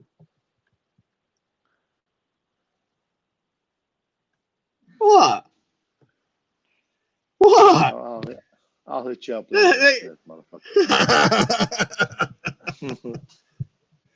Well, we could do a guard episode next week. That's actually a big topic because there's lots of different ways to fit guards. What do you reckon, Kev? Or we can show how to Instagram filters. Instagram filters. Yeah, that's what Kev's doing now. He's putting an Instagram filter on a dick pic. Oh, either that or he's frozen. I think he might have actually frozen. No, he's gone. All right. Sorry, Kev. That was uncalled for. Oh, he's back. Oh, you bastards. What did you just fucking say? I was off. Oh, nothing. Nothing. I was looking for Mert porn on my phone and untethered it from the hotspot. You, dickhead. I needed a moment to myself. Oh, Henning's come on. We can call Henning Uncle. Henning, we call you a lot of different things, but Uncle is not one of them. You meant ugly bastard. So anyway, there's quite a lot here. Cunt's on his phone again. Yeah, that's pretty much it, mate. That's Cabbage is on his phone again. Cabbage is on the phone. Yeah, come on. So there you go. Jamie got one of my tips when he was having a bit of a problem with his brass guard fitting on the 4-hour challenge. I said to Jamie, just go and give it a fucking hit with the hammer on the side. Smack it. No, hit it on the side, close the gap down. But he didn't tell me initially. I didn't pick up that it was like a 5 mil gap because, okay, Jamie, let's get honest here, mate. How did you get a big gap in your guard, Jamie? Why did you get a big gap in your guard? Was it because when you were screwing around with the collet, you didn't tighten it up enough and then your bit was running all over the shop? Oh, well, there you go. That's what shits me with those collets is when you don't tighten them up enough, there's badness happens, particularly with the Who bit doesn't getting tighten them driven up in enough? or coming out. Oh, I've done Who both. doesn't Me, tighten I've them up done it. enough except for you and Jamie? Well, I've only done it a few times. I don't do it anymore, obviously. Yeah. You only have to fuck up a couple of times. 3 or 4 is normally enough. And a couple more. That generally helps, yeah. Really, really sort of fit it in. All right, so next week we're going to do guard fitting. Is that right? We can talk about Yeah, guard let's fitting, and fucking we do it. can do guard fitting. Yeah. Well, let's talk about that. Let's get someone in. That's good. We've got someone called potential guest Loz Harrop. Corin obviously reckons that you and I are no good at guard fitting, Mert. Well, let's get someone else in. Fuck it. I can fit a guard. I've made guards. Barrel knives don't have guards. Scandi guards, except they're not guards; they're bolsters because Scandi knives don't have guards. But same diff. You've still got to. You made a fucking knife whole last year. You Made made knives, one. You made 2 knives. Two. Yeah, and one of them got into Blade magazine. You made how many, and how many got into Blade? Yeah, fuck off. Fuck off. Got a full I've got page. a couple in Blade. Full page. Yeah. How many did you get in Blade Annual? One, but that was 2019. One. I didn't 2019. get in. Oh, okay. Yeah, I got in that one. You only got in two. 2019. Only got 2 in 2020. Yeah, I saw those. They were pretty nice. Yeah. What's that, 2019. 2019. I was in the Chef Knives write up with the 3 pictures. Fuck you. I'm gonna make a barrel. I'm gonna make a barrel steak knife and fucking take that. Yeah. Anyway. Oh. Enough of that. Where are we at? So that would probably be a long. Very nice. That would probably be a long barrel knife. Pigeon steak. Yeah, that's that. Pigeon steak. You need a big barrel knife for a steak. Yeah. Look at this one. This is a good one. Mark Letchford says, "How come it's so hard to get high carbon steel and tool steel in Perth? Every time I ask someone over here, they look at me like I've got 2 heads." Dude, I can tell you now, there's 2 things. The first thing is that's the same all over Australia. That's why I brought it in the first place. Now, you've got options, and there's fucking heaps of it in Australia normally under normal circumstances. You still can't get it in Perth, but at least it's in Australia. And the other thing is you may be able to get it in Perth very soon because there may be something in the works that might see us having a stockist there. So I'm just finishing a deal there. So stay tuned. That'll be cool. How about we do a barter? Hmm. We do raffle tickets for the exchange of carbon steel. Nice. Oh man, the poor WA folks are copping a flogging. Yeah. There's no such thing as internet. We cannot do internet. Yeah, so Mark, I don't know how long you've been in the industry, but how it all started was I couldn't get some steel for myself, and I'm selfish fuck that I am. I contacted America, and they said there'd be a lot of postage, and I said, "Oh well, I'll save on postage. I'll stick it in the back of a container." And then I said to them, "Can you do us a deal on the steel?" And basically, that's how the first bulk buy eventuated. I just put it up on Australian Blade forums. I got about 40 people. We got our orders together, and we brought in a ton of steel. And that's how it all started. That's how Artisan Supplies was born at a gas company, just so I could get some steel. Yeah. I got a sheet of 52-100. That worked well. And I thought there's nobody ever going to want any steel in Australia ever again. A whole ton of steel for knives, but how wrong that was. What's your guesstimate offhand? How many ton do you reckon you've done just offhand? Shit tons. Too much to count. Shit tons of tons. Shit tons. Mate, we did 3. Yeah, we did 3 ton of 12C27 in that bolt buy. Remember the 12C27 bolt buy? I put 3 tons through that. Okay, this one's got a good question. How do you get in Blade magazine? This is fucking easy to do. Actually, people make it sound really hard, but it's really easy. Get really fucking good photographs of your knives. That's all you have to do. By somebody like Jim Cooper, who will put it in front of the editor. And that's what happens. He will make the better knife. Or have a really good relationship. Or have a really good relationship from people like Blade Gallery and have them submit photos of your knives on your behalf, and then contact you and say, oh, yeah, by the way, 2 of the 3 photos of your knives we submitted are published in Blade magazine. And I'm like, what the fuck? Matt Snape says you have to pay them. You have to pay them. And that's actually not true. You do have to pay for good photos, and you need to get those photos in front of the editor, and that's paying someone like Sharp by Coop. So that's how there are a couple of known people that do a great job that will probably get more time in front of the editor to do that. Yeah, the thing with the Sharp by Coop or the Royer guy, that was Caleb Royer. Caleb Royer. Caleb. The thing is, like, yes, they do good pictures, but they have such a big reach. Yeah. Sharp by Coop has like 100,000 followers on Instagram, plus whatever you post. But it's only one that it's only 3 or 4 that matter, and they're the publishers of the big magazines, and they just scroll through those photos every week and see what's come up, and that's easy for them. Cooper makes it easy. They don't have to go through the internet and then ask for high-res pictures. They go to Coop. What have we got? He's got the high-res picture. He's got all the information about the knife. It's all presented in exactly the right format. Bang. Every knife that I've had published has been from a photo by Coop. But, I mean, there's others that can do it as well, obviously. Look, Australian knife photography. Is it the Australian knife photography? Is that what Michael Mason is going under? You've had more, but I've had 5, and that's not bad considering I've only made about that many in 5 years. You've got to admit, that's pretty good. It's not bad odds. Yeah, your ratio is fucking spot on. I made like 200 fucking knives in the last 2 years, and I probably got like 4 or something. the best bet.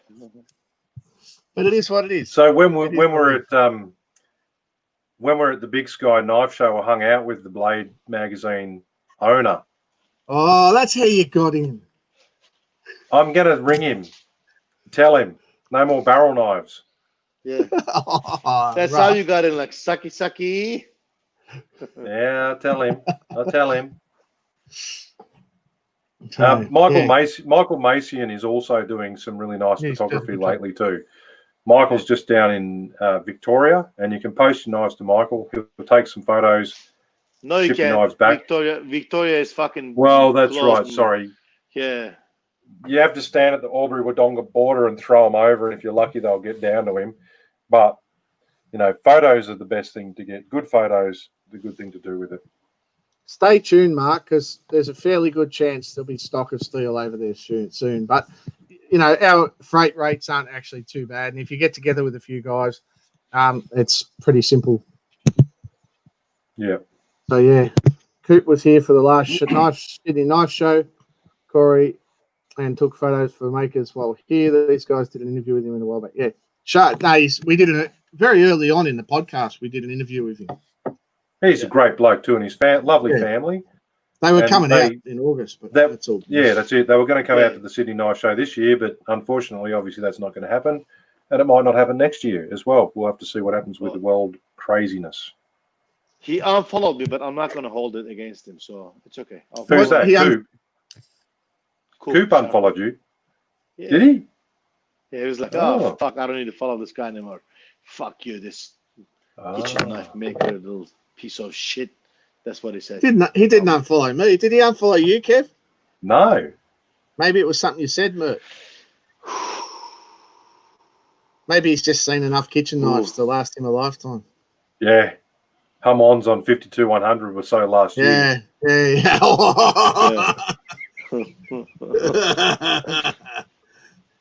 Well, it's been 2 hours, guys. I think we better call it night.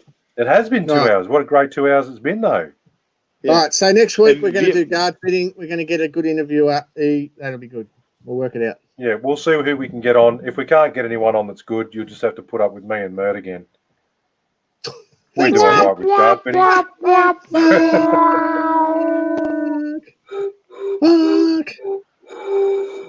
It's better than talking barrel knives.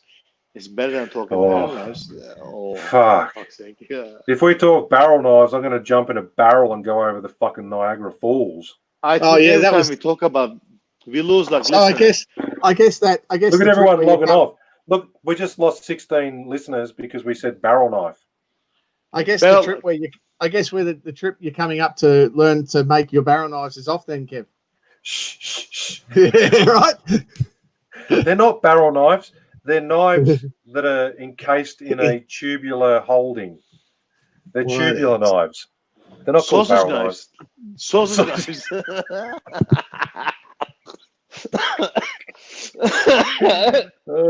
Wrecking ball. That's all I can ever think Coxie, one of the greatest guys out there. Look at that. All right, good night, everybody. Take care. of. Good night, everyone. Thank you Well, very much for coming on. Okay. Thanks for listening. When you see this on the podcast platforms, like us, subscribe to us, give us a review, help us out a little bit, and we'll try and keep 5-star. High five. five. Jamie Bishop's in the Barrel Oh, Knife Club. Check stop that out. it. Anyway, We're still guys. live. I know we are. I can't help it. I'll hang up. Everyone, have a nice time. Be nice to each other, and I'll promise to get these episodes up soon. Yeah. Soon. Sure. Now, Mert, Short. the lullaby you Sure. promised them the week before and the week after. Are you ready to go? Swipe up to see the. What fucking lullaby? What are you talking about? Oh, my phone is dying. Oh, I'll see you guys next week. My phone is dying. You're Love you long time. Good night, everyone.